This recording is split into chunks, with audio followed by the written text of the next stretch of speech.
चंद लम्हों में हम लाइव हुआ चाहते हैं। हमारी घड़ी सुबह के 11:30 बजा चुकी है, दोपहर हुआ चाहता है हमारे यहाँ, और इस वक्त बड़े सगीर इंडिया और पाकिस्तान में रात के 9 बजे होंगे। और लीजिए साहब, हम लाइव हो गए। रंगमंच कनाडा की मल्टीकल्चरल फखरिया पेशकश आवारगी विद दानिश में आप सबका खैर मकदम। और सारी दुनिया में आबाद मेरे करम फरमाओं, दोस्तों, अजीज़ों, शागिर्दों और फैंस को जावेद दानिश का कनेडियन आदाब, मेरी जबीन अकीदत सलाम कहती। टोरंटो की एक साफ सुथरी मगर बड़ी गर्म सुबह है। 24 डिग्री की तमाज़त, 24 डिग्री हमारे लिए गर्मी होती है, और मौसम ख़िज़ा की आमद है। पत्ते शाखों से जुदा हो रहे हैं और तग़य्युरात ज़माना की का आईना दिखा रहे हैं। मुस्कुराइए कि घंटा भर के लिए सही आप जावेद दानिश के साथ होंगे। आज आपकी मुलाकात एक हमजहत मल्टीलिंगुअल अहदसाज फारसी और उर्दू के स्कॉलर, शायर और मुहक्किक से हुआ चाहती है। जवाहरलाल नेहरू यूनिवर्सिटी में फारसी के प्रोफेसर इखलाक अहमद आहन का ताल्लुक एक इल्मी और तहजीबी खानवादे से है। आपकी 20 से ज़ायद किताबें शाये हो चुकी हैं और तकरीबन 20 का मसवदा बड़े मोतबर ज़राए से मालूम हुआ कि तैयार है कि वो आया चाहती हैं। सूफी मनश गोशा नशीन इखलाक अहमद साहब क्लासिकल शायर भी हैं, और आज मालूम होगा कि आहन तखल्लुस क्यों फरमाते हैं। हिंद ईरानी सकाफत के बीच एक पायदार पुल का काम कर रहे हैं। आप आलमी कॉन्फ्रेंस की शिरकत के अलावा मुनफरिद सफ़र करते हैं और मुनफरिद सफ़रनामा निगार भी हैं, जो ज़्यादातर अभी शाया नहीं हुए हैं, मगर मुझे पता है मेरा कल्बी रिश्ता है इनसे है, क्योंकि अलीग बिरादरी से ताल्लुक़ रखते हैं। आइए इनका इस्तकबाल गालिब के मेरे पसंदीदा शेर से करते हैं कि मैं और एक आफत का टुकड़ा, वो दिले वहशी के है, आफियत का दुश्मन और आवारगी का आशना। वेलकम टू आवारगी विद दानिश। क़िबला इखलाक आहन भाई, आदाब, मिजाज गिरामी। बहुत शुक्रिया। आदाब आपकी खिदमत में और तमाम अहबाब की खिदमत में जो आपके तवस्सुस से पूरी दुनिया भर से जुड़े हुए हैं, और जो आपने ये महफिल सजाई है, ख़ास तौर से इस दौरे वहशत जो 2 साल का गुजरा है, जिसमें लोग गोशा नशी रहे हैं, उसमें जिन हजरात ने एक तरह से रौनक बख्शा और लोगों को जोड़ के रखा और एक उम्मीद की किरण जो रही, उसमें आपका भी एक रोल है। इसके लिए हम आपका शुक्रिया अदा करते हैं और आदाब कहते हैं सबकी खिदमत। आदाब हुजूर, आदाब।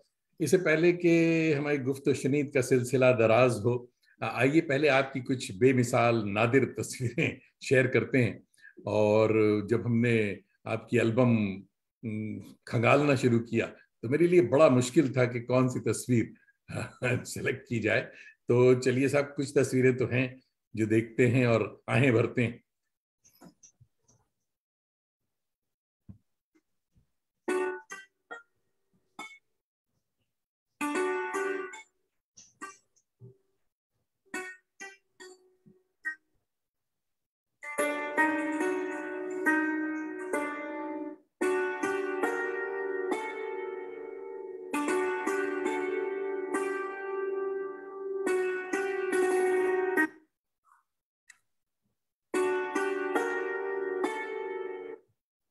खुशामदीद जनाब।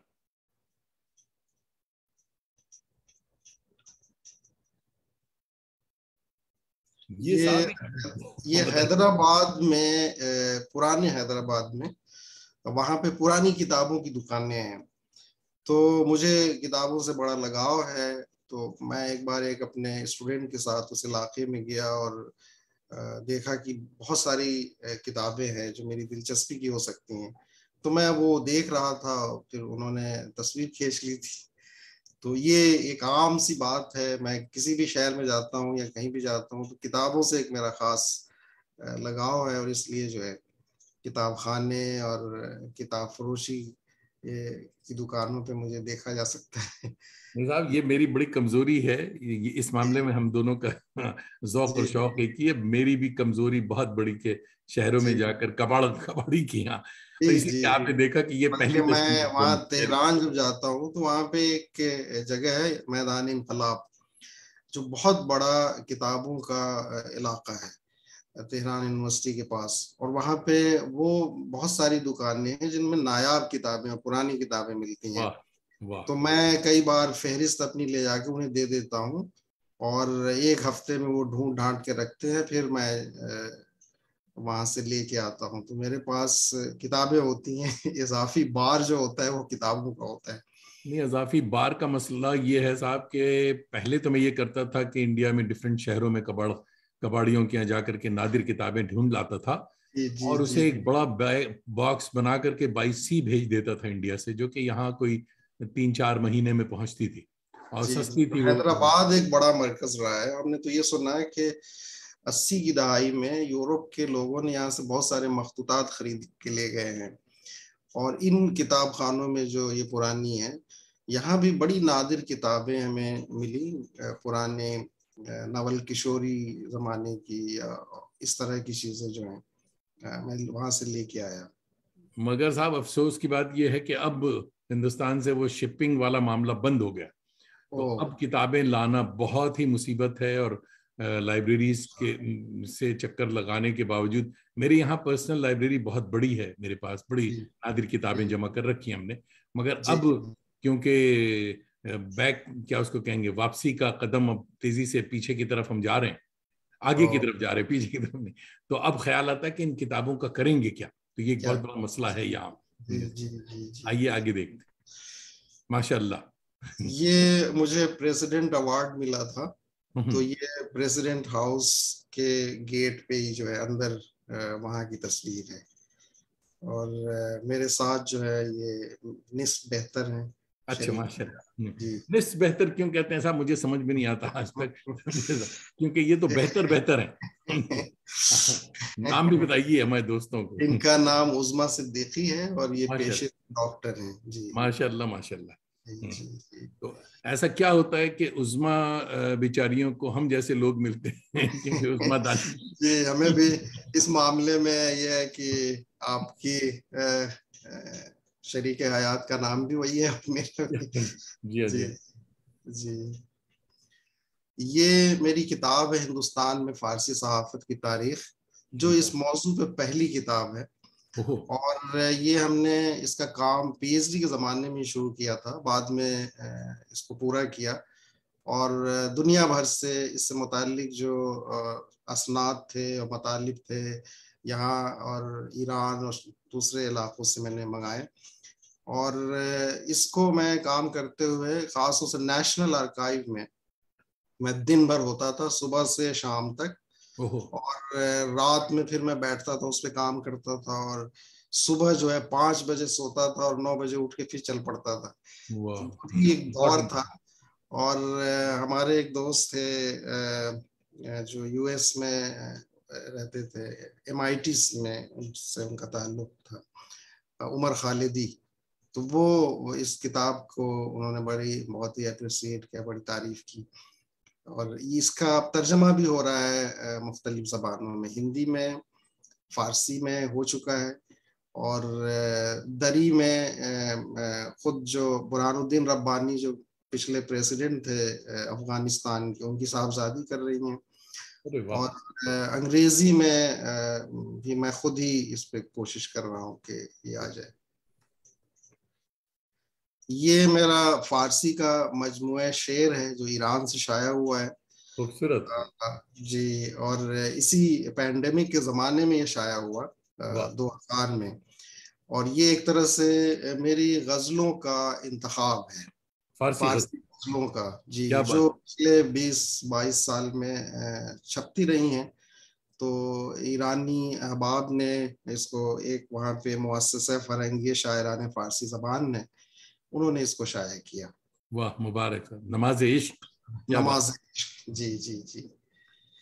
ये अभी शाया हुई है ये किताब।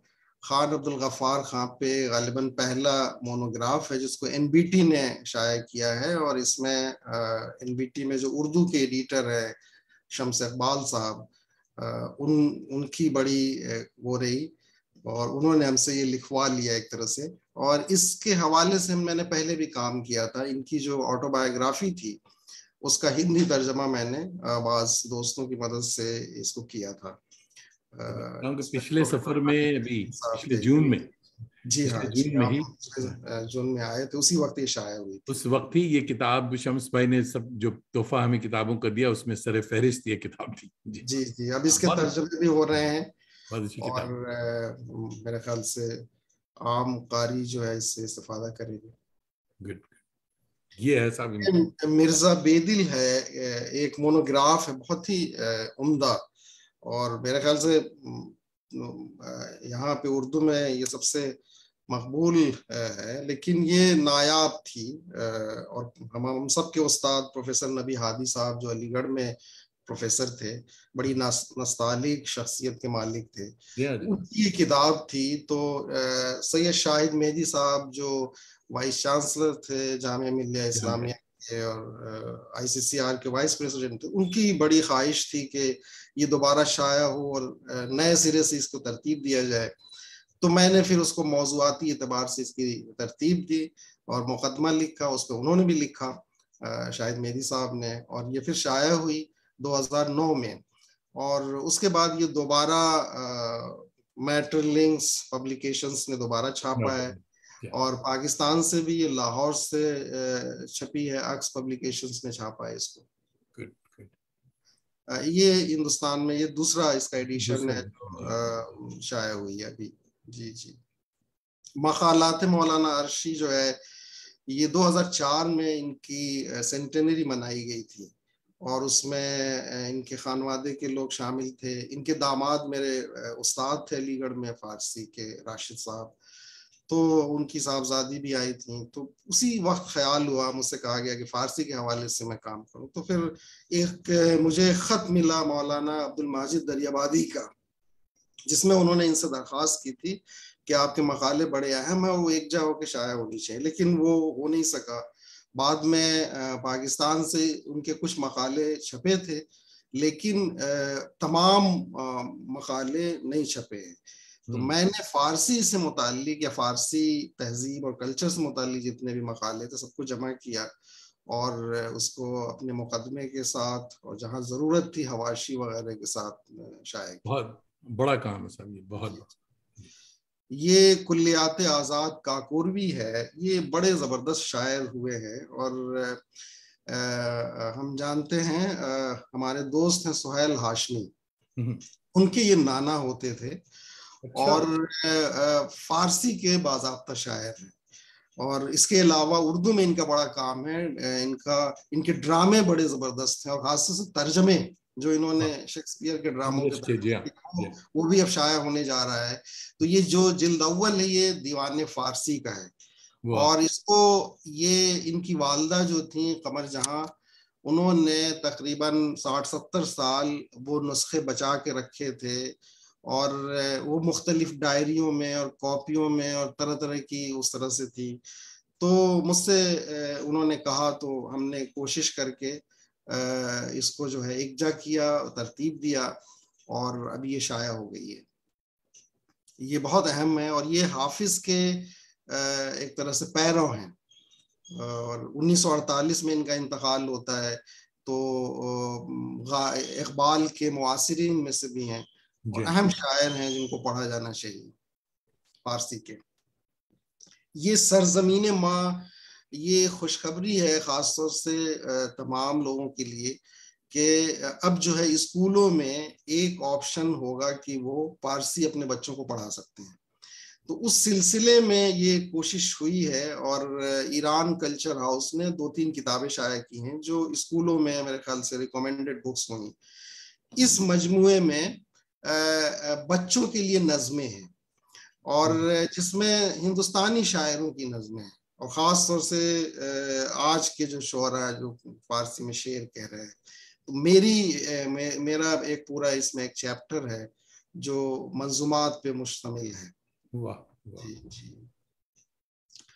ये एक तरह से मेरा काम था पीएचडी का, जिसमें जो जदीद शेरी रवैये हैं और जो शेर नौ कहा जाता है वहाँ पे, और उसके असरात हम खुद हिंदुस्तान में देखते हैं। हमारे यहाँ जो शेर जदीद के जो मेमार हैं वो नून मीम राशिद को एक तरह से हम मानते हैं, और नून मीम राशिद ईरान में रहे थे और उन्होंने देखा था, उसके असरात भी हम देखते हैं।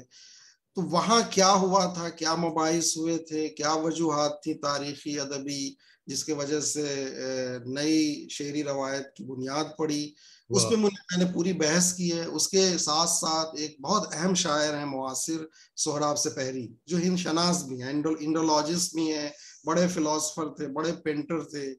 तो इन तमाम मबाहिस को मैंने किया था। फिर बाद में ये किताबी शक्ल में ईरान से छपी है और इसके 2-3 एडिशंस आ चुके हैं, और यहाँ पे भी तलबा इससे इस्तेफादा करते हैं।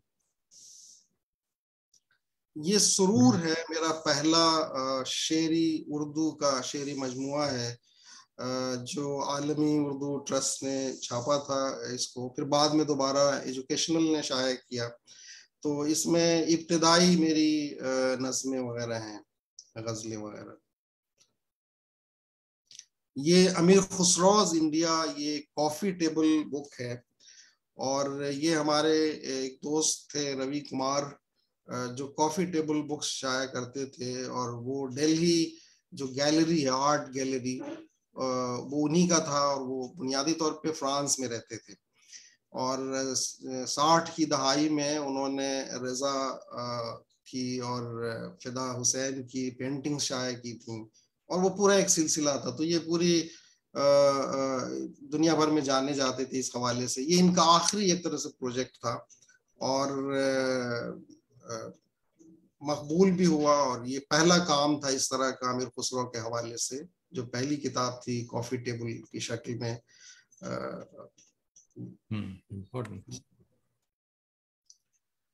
ये मेरी एक गजल है जो अभी मैं ईरान जा रहा था तो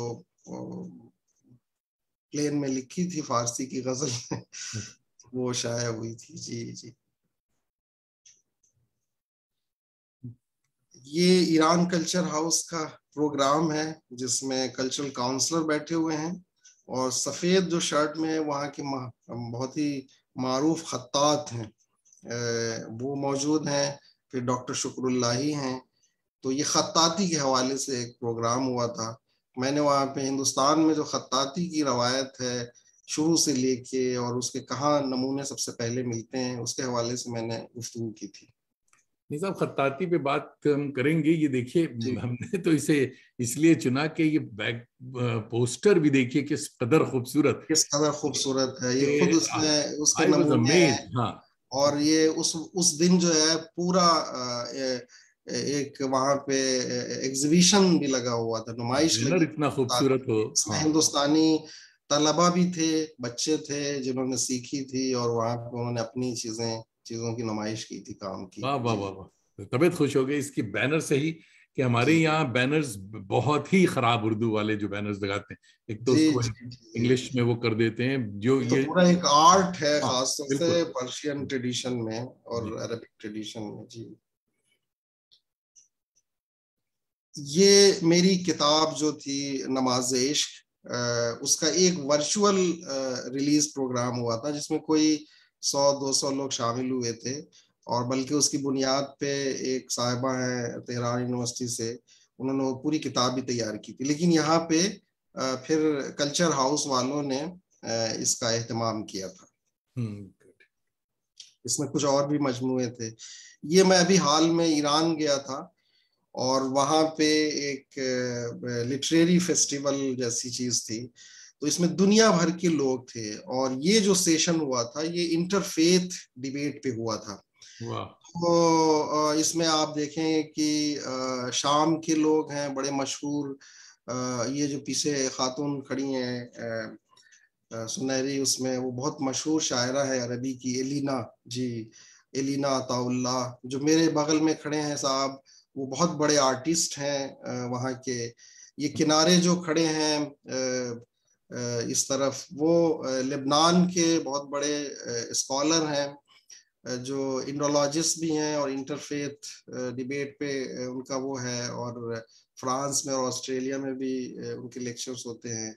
सामने जो हजरात बैठे हैं वो भी बड़े शोरा और राइटर्स हैं। इसमें स्वामी सारंग हैं जो हिंदुस्तान से हैं, लखनऊ से हैं, और ये वाहिद एक तरह से स्वामी है जो हिंदू स्वामी जो मरासिम आशूरा को बड़े उससे उसका एहतमाम करते हैं। वाह वाह जी, वाह वाह, तो ये भी जबरदस्त है। इंटरफेथ के हवाले से काम करते हैं और बड़े अच्छे दोस्त हैं हमारे। वाह। तो ये तमाम अहबाब जी,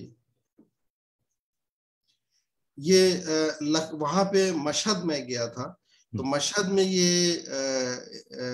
फिरदौसी के नाम से ये बड़ा सेंटर है। तो वहां पे हम घूम रहे थे, उसमें ये एलिना अताउल्लाह भी थी और बतार साहब थे जो बड़े आर्टिस्ट है।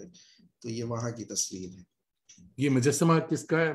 ये मुजस्समा जो है फिरदौसी का है। फिरदौसी का। जी जी वाह जी वाह जी वाह जी, वाह, अजीम शायर। बहुत बड़ी, अच्छी तस्वीर, बहुत अच्छी जी जी जी। ये वहाँ का है, अंदीजान का है, उज्बेकिस्तान में। मैं वहाँ पे विजिटिंग प्रोफेसर था ताशकंद में, तो वहाँ से मैं अंदीजान गया। वही इलाका है जो बाबर का इलाका है, और अंदीजान जो है बड़ी तारीखी जगह है। तो ये साहब जो मेरे साथ हैं, ये वहाँ के म्यूजियम के डायरेक्टर हैं। म्यूजियम। इन्होंने अपना म्यूजियम और वहाँ की चीजें और तमाम चीजें दिखाई। तो ये उस वहाँ की तस्वीर है। ओहो, ये बड़ी यादगार तस्वीर है। ये मौलाना जामी की वाह वाह वाह, क्या बात। उन्हें गरी के रहमत करे। वाह तो वाह। मैं वहाँ गया था, एक बहुत बड़ा कॉन्फ्रेंस था। मैं प्रेसिडेंट अशरफ गनी की तरफ से दावत थी। अमीर अली शेर नवाई पे था। अमीर अली शेर नवाई बड़ा नाम है, बल्कि सबसे बड़ा शायर है उज़्बेकी का। तो वहां से हमें जो है और भी डेलीगेट्स आए थे, तो हमें चार्टेड प्लेन दिया गया। तो हम वहां से बल्ख गए, मज़ार शरीफ गए, और मज़ार शरीफ से फिर उसी जहाज को हम लेके हिरात गए थे। हिरात में और सिक्योरिटी का बड़ा मसला था वहां पे।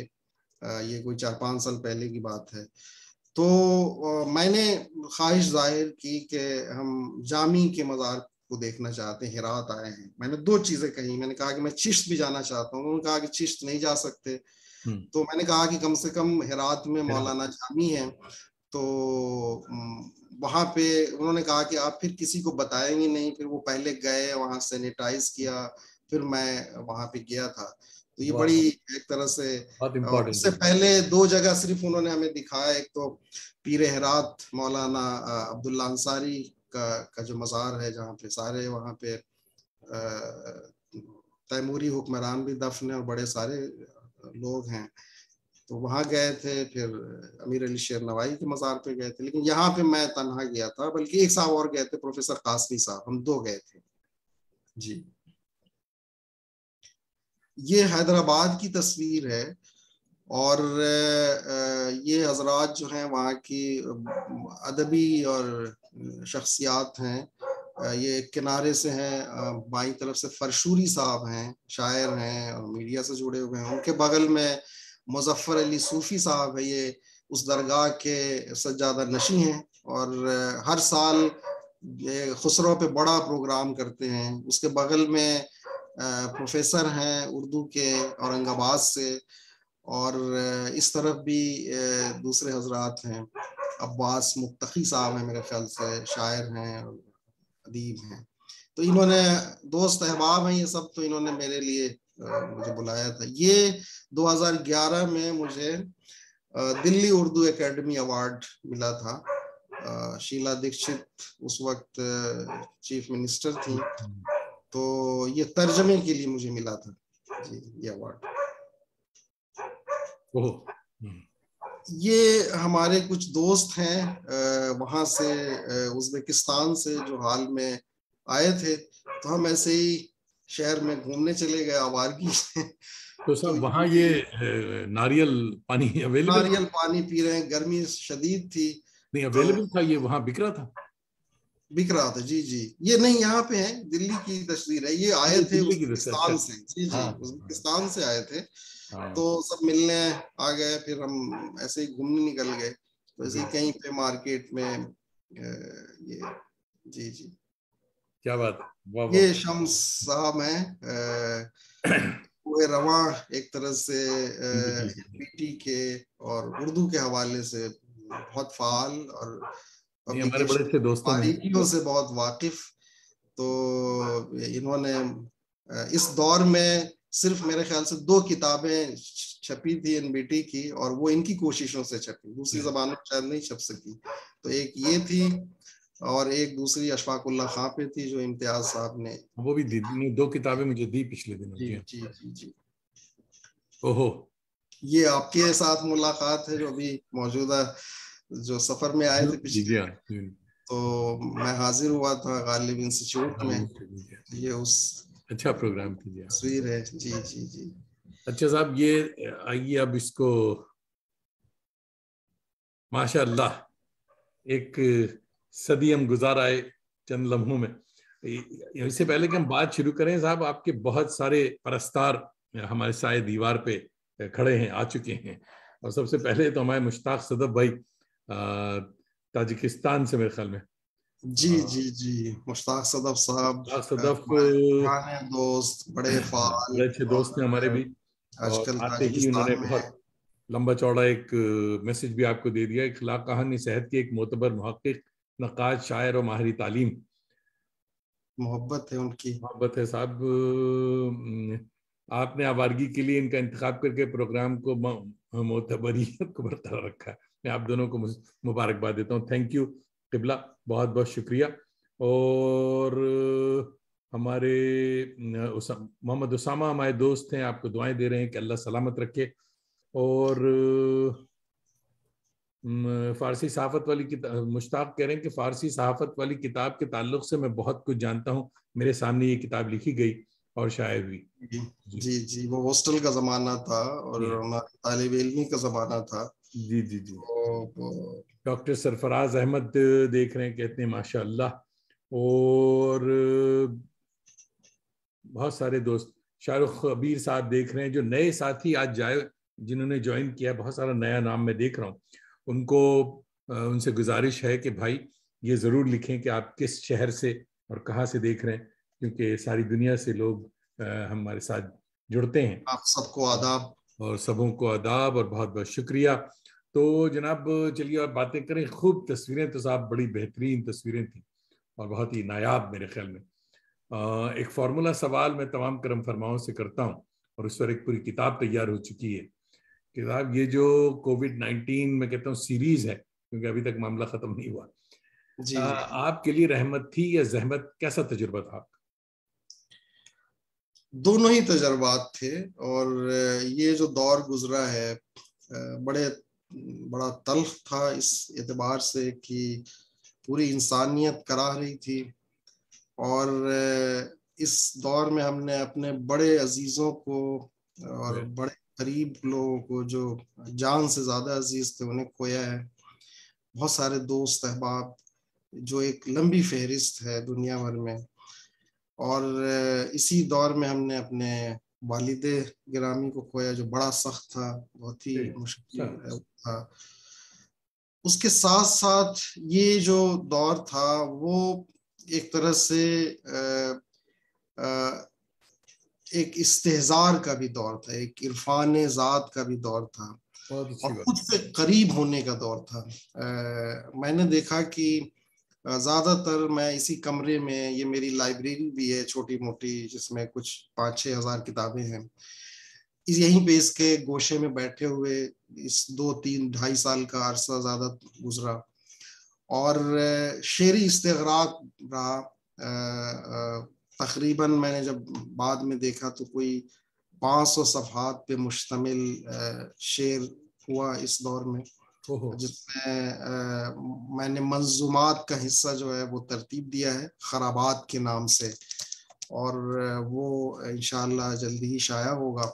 नाम बहुत अच्छा है सर। उसका मुकदमा जो है बड़े बड़े अहम जो दानिश्वर हैं खलीलुर रहमान साहब, वो उस पे तहरीर कर रहे हैं। वाह। तो ये एक दौर रहा। गजलों का मैं अलग से मैंने तरतीब देना है, तो उसी तरह से कुछ और काम हुए। तो ये रहा कि जैसे सुबह उठे और कोई फारसी का शेर पढ़ा, मौलाना रूमी का या किसी का, और फिर वो एक पूरे दिन वो चीज हावी रही। ये भी एक है। और फिर ये कि हम आम तौर से, जैसे हमारा काम, हम यूनिवर्सिटी में रहते हैं, पढ़ने पढ़ाने का काम है, लेकिन उसके बावजूद हम देखते हैं कि हमारा जहन जो है वो आम जो चीजों में हम जाते हैं तो वो कहीं ना कहीं डिस्टर्ब हो जाता है। वो एक कंसंट्रेशन या वो एक जिसको कहते हैं शेरी इस्तिगराक व इस्तिहजार, जो हमारे क्लासिकी शोरा को नसीब था, वो गालिबन इसी वजह से था कि वो खुद को खुद से करीब कर लेते थे। वो जिंदगी के हंगामों से अपने को दूर करके और आए दिन के जो चीजें हैं उससे दूर करके रखते थे, तभी वो ये काम कर सके। और इंसान को जाहिर है बहुत मुख्तसर मुद्दत मिला हुआ है। तो ये एक देखने का और इसका इसका एक्सपीरियंस करने का मौका मिला। बिल्कुल। बहुत सब और भी बहुत से साथी जुड़ रहे हैं। मैं आस्ते आस्ते समूह का नाम भी बताता जाऊंगा, मगर कुछ बातें भी होनी चाहिए कि आज आप मोहतरम जिस कदर संजीदा और पुरसकून, अभी आप शेरी इस्तगराक उसकी बात कर रहे हैं कि आप बहुत ही पुरसकून, यू लुक पीसफुल साहब। तो क्या बचपन में भी आप सूफी बनश थे? कहाँ गुजरा बचपन? बचपन से ही, जी हाँ। मैं अपने वालिद का सबसे बड़ा बेटा हूँ, और लेकिन सबसे बड़ा उस तरह से नहीं। वैसे पहले तक बहुत सारे जो मेरे भाई थे सबका बचपन में इंतकाल कर गया। तो मैं सबसे पहला ऐसा बच्चा था जो सरवाइव किया।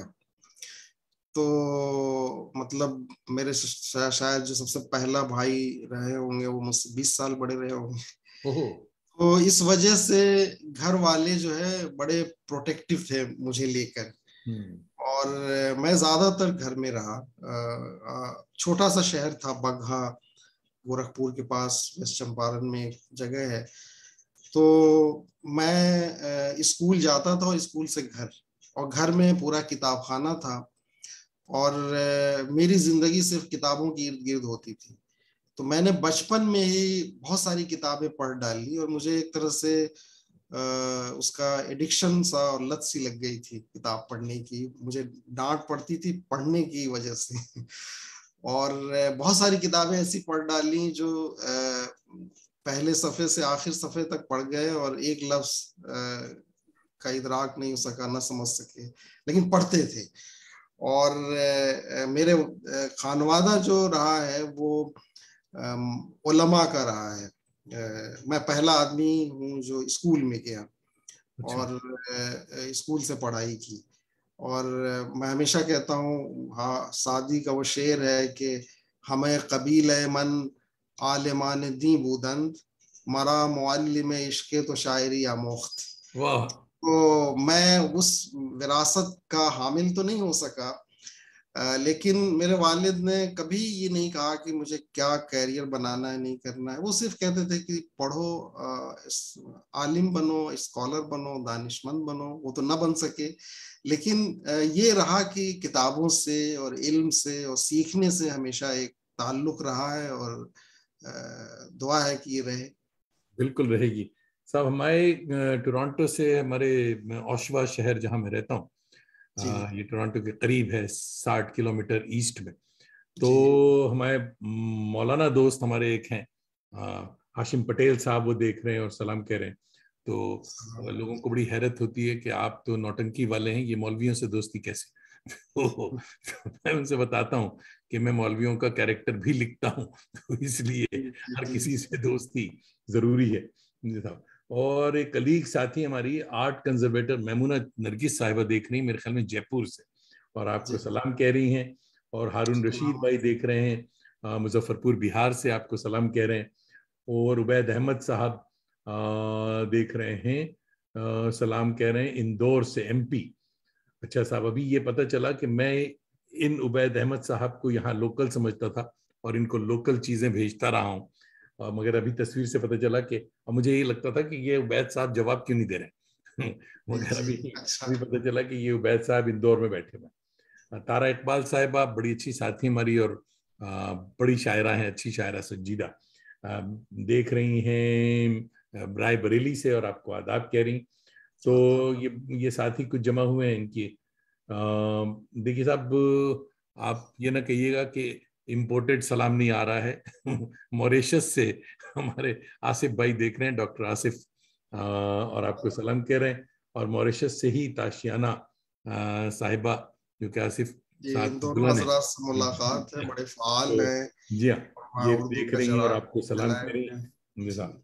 और गुफरान जिलानी साहब देख रहे हैं दरभंगा से और आपको सलाम कह रहे हैं। तो अच्छे दोस्त सारे जमा हुए हैं।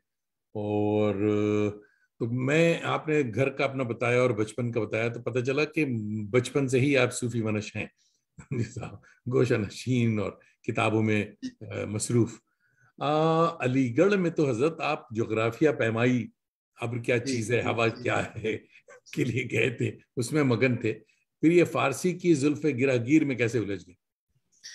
जैसा कि मैंने अर्ज किया कि मैंने घर में जो पढ़ने का शौक हुआ तो उर्दू अदब से और फारसी अदब से भी तमाम किताबें थी। तो हमने सादी को पढ़ा और मौलाना को पढ़ा और हाफिज को पढ़ा, वाह। खय्याम को पढ़ा, और उर्दू के तमाम शोरा, बांगे दरा हमने शुरुआत की, और मुसद्दस हाली और ये तमाम और जोश की चीज़ें, हर तरह की चीज़ें।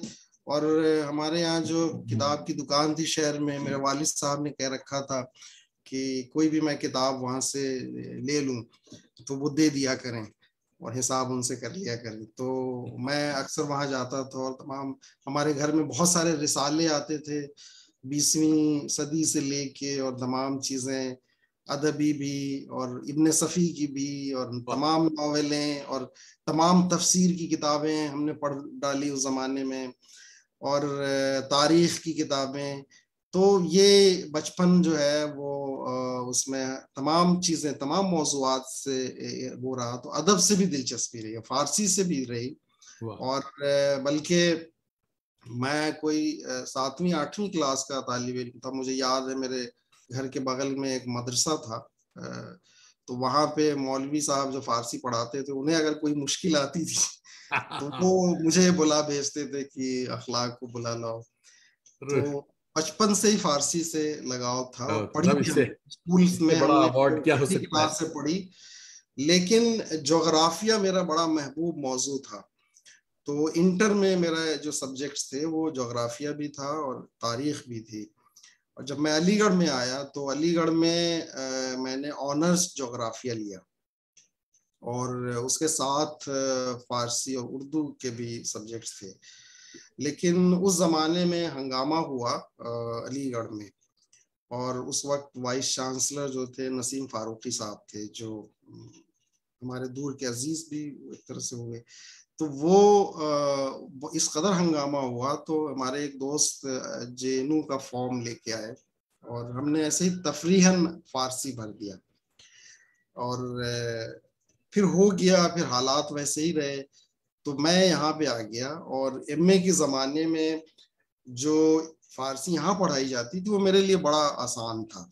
तो मैं आम तौर से किसी न किसी बहाने अलीगढ़ चला जाया करता था, और सबसे बड़ा बहाना था कि मैं हेयर कट के लिए अलीगढ़ जाता था हर महीने और फिर अपने दोस्तों, वहां पे हम बड़े फाल थे, अदबी प्रोग्रामों में हिस्सा लेते थे, तमाम क्विज और तमाम चीजों में। ये किस जमाने की बात?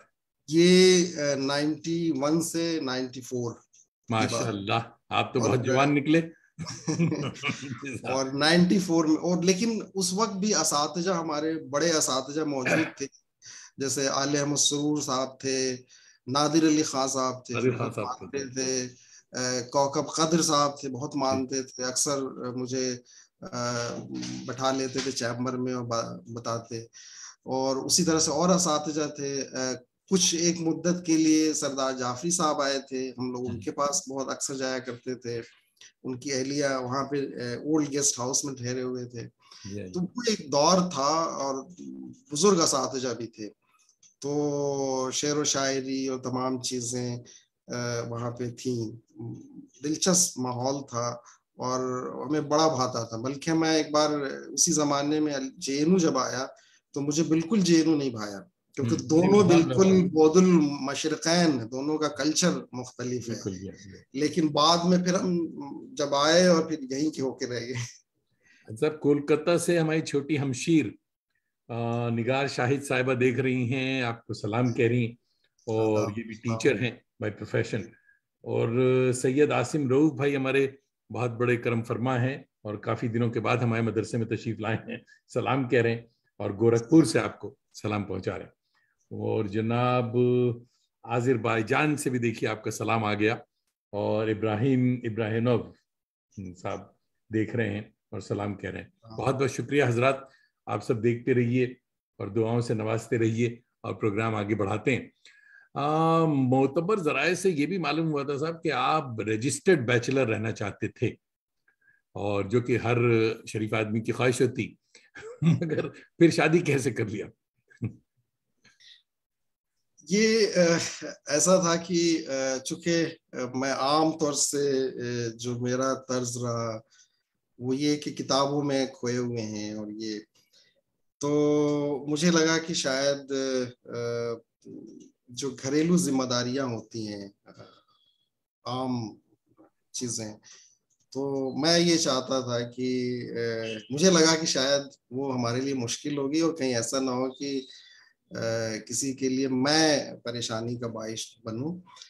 तो इसलिए, और हमारे यहाँ बहुत सारे जो हमारे आइडियल टीचर्स थे जेएनयू में, उस तरह के भी थे, जैसे प्रोफेसर रोमिला और वगैरह, कि जो बिल्कुल डेडिकेटेड टुवर्ड्स एकेडमिक्स थे।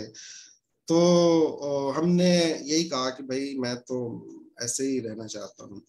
लेकिन घर वालों का जब दबाव हुआ तो फिर यू गेव इन हो गए, उन्होंने देखा, और तो फिर जब बात तय हो गई तो हमने जो उनसे जा अलग बुला के हमने कहा कि देखिए हमारी ये कमियां हैं, तो ताकि आपको बाद में कोई ऐसी वो ना हो। तो उन्होंने कहा कि नहीं भाई, मैं जिम्मेदारी संभाल लूंगी।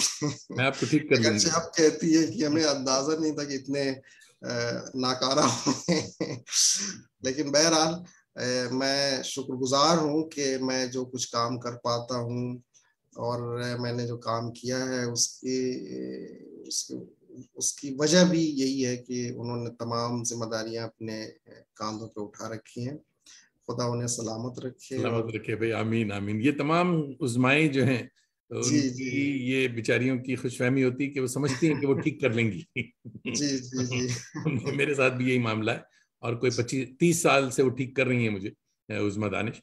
मगर हमने भी कहा कि साहब मैं ठीक हो गया, आप यकीन कीजिए, समझे। तो सिलसिला चल रहा है। और भी साथी एहसान ताबिश भाई आए हैं, और आपको खुशामदीद कह रहे हैं, सलाम कह रहे हैं। और जनाब मुश्ताक सदफ आज बहुत एक्टिव हैं, बहुत ही नॉस्टैल्जिक हो रहे हैं आपको देख करके। मुश्ताक भाई कह रहे हैं कि शादी में भी मैं बारातियों में शामिल था। तो अब शादी हुई कहाँ थी, गोरखपुर में ही हुई थी या दिल्ली? नहीं, दिल्ली में हुई थी, दिल्ली में हुई और थी। ये खुद यहीं पे हैं, इनका खानवादा भी और हमारा खानवादा भी आ गया था, वो यहीं पे हुई थी। माशाल्लाह, बहुत अच्छा। जी तो साहब हमारे शुमाली अमेरिका के दोस्तों को कुछ हिंद ईरानी तहजीब और इसके असरात का बताएं, क्योंकि जी फारसी पसे पर्दा कैसे चली गई, ये एक बहुत बड़ा ये सवाल बड़ा है। अहम सवाल है, और ये मेरी दिलचस्पी का, और जो मेरी एकेडमिक दिलचस्पी का सबसे बड़ा महवर यही है। और पहले तो मैं ज़िमनन ये अर्ज कर दूं कि जो फारसी की रवायत है, अगरचे आम तौर से लोग ये कहते हैं कि हिंदुस्तान में गजनवी अहद से आती है, मैं इसका कायल नहीं हूँ, मैंने इस पे लिखा भी है, और मैं फिलहाल उस बहस में नहीं जाना चाहूँगा। अलबत्ता जो फारसी हिंदुस्तान में राइज रही है वो एक तरह से अब जो है हम फारसी को हिंदुस्तान में एक फॉरेन लैंग्वेज नहीं कह सकते, ये हिंदुस्तानी जबान है और ये संस्कृत की सिस्टर लैंग्वेज है। और यही वजह रही है कि हिंदुस्तान में आप कुतुबुद्दीन ऐबक से लेकर और बहादुर शाह जफर तक आप देखें तो तकरीबन सारे ही जो है, कुछ इस्तिस्ना को छोड़ के, तुर्क हुक्मरान रहे हैं और उनकी मादरी जबान तुर्की रही है, लेकिन उन्होंने फारसी को इल्मी अदबी जबान के तौर पे रोशनास कराया और उसके पीछे लिसानी और तारीखी वजूहात हैं, पहली बात। दूसरी ये कि इस पूरे दौर में 1000 साल में जितनी जबानें उरूज पे आई या पैदा हुई, जिनको हम आज मॉडर्न इंडियन लैंग्वेजेस कहते हैं, उसमें उर्दू, फारसी, पंजाबी, बांग्ला, मराठी, गुजराती, ये तमाम जबानें हैं। वो सब रास तौर पे फारसी से भी मुतासिर हैं। उनके बहुत सारे अल्फाज हैं जो हम आज भी बोल रहे हैं, जमीन, आसमान, पर्दा, दर, दरवाजा, दरीचा, ये सारे फारसी के अल्फाज हैं, या बहुत सारे अरबी के अल्फाज भी फारसी के तवस्सुस से आए हैं।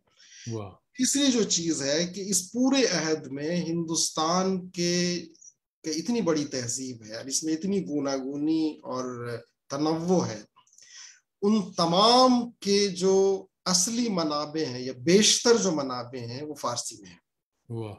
सिर्फ ऐसा नहीं कि तारीख की किताबें ही हैं फारसी में, अकबरनामा और तारीख फिरोज शाही और जहांगीर, यही सिर्फ नहीं है, मजहबियात के हवाले से हैं, ज्योतिष के हवाले से है, इल्म क़याफ़ा के हवाले से हैं, काम शास्त्र पे हैं और बेशुमार पूजा पाठ पे हैं, वेद और उसके जो मजहबी किताबें हैं सनातन ट्रेडिशन, उसकी शुरुआत फारसी में है।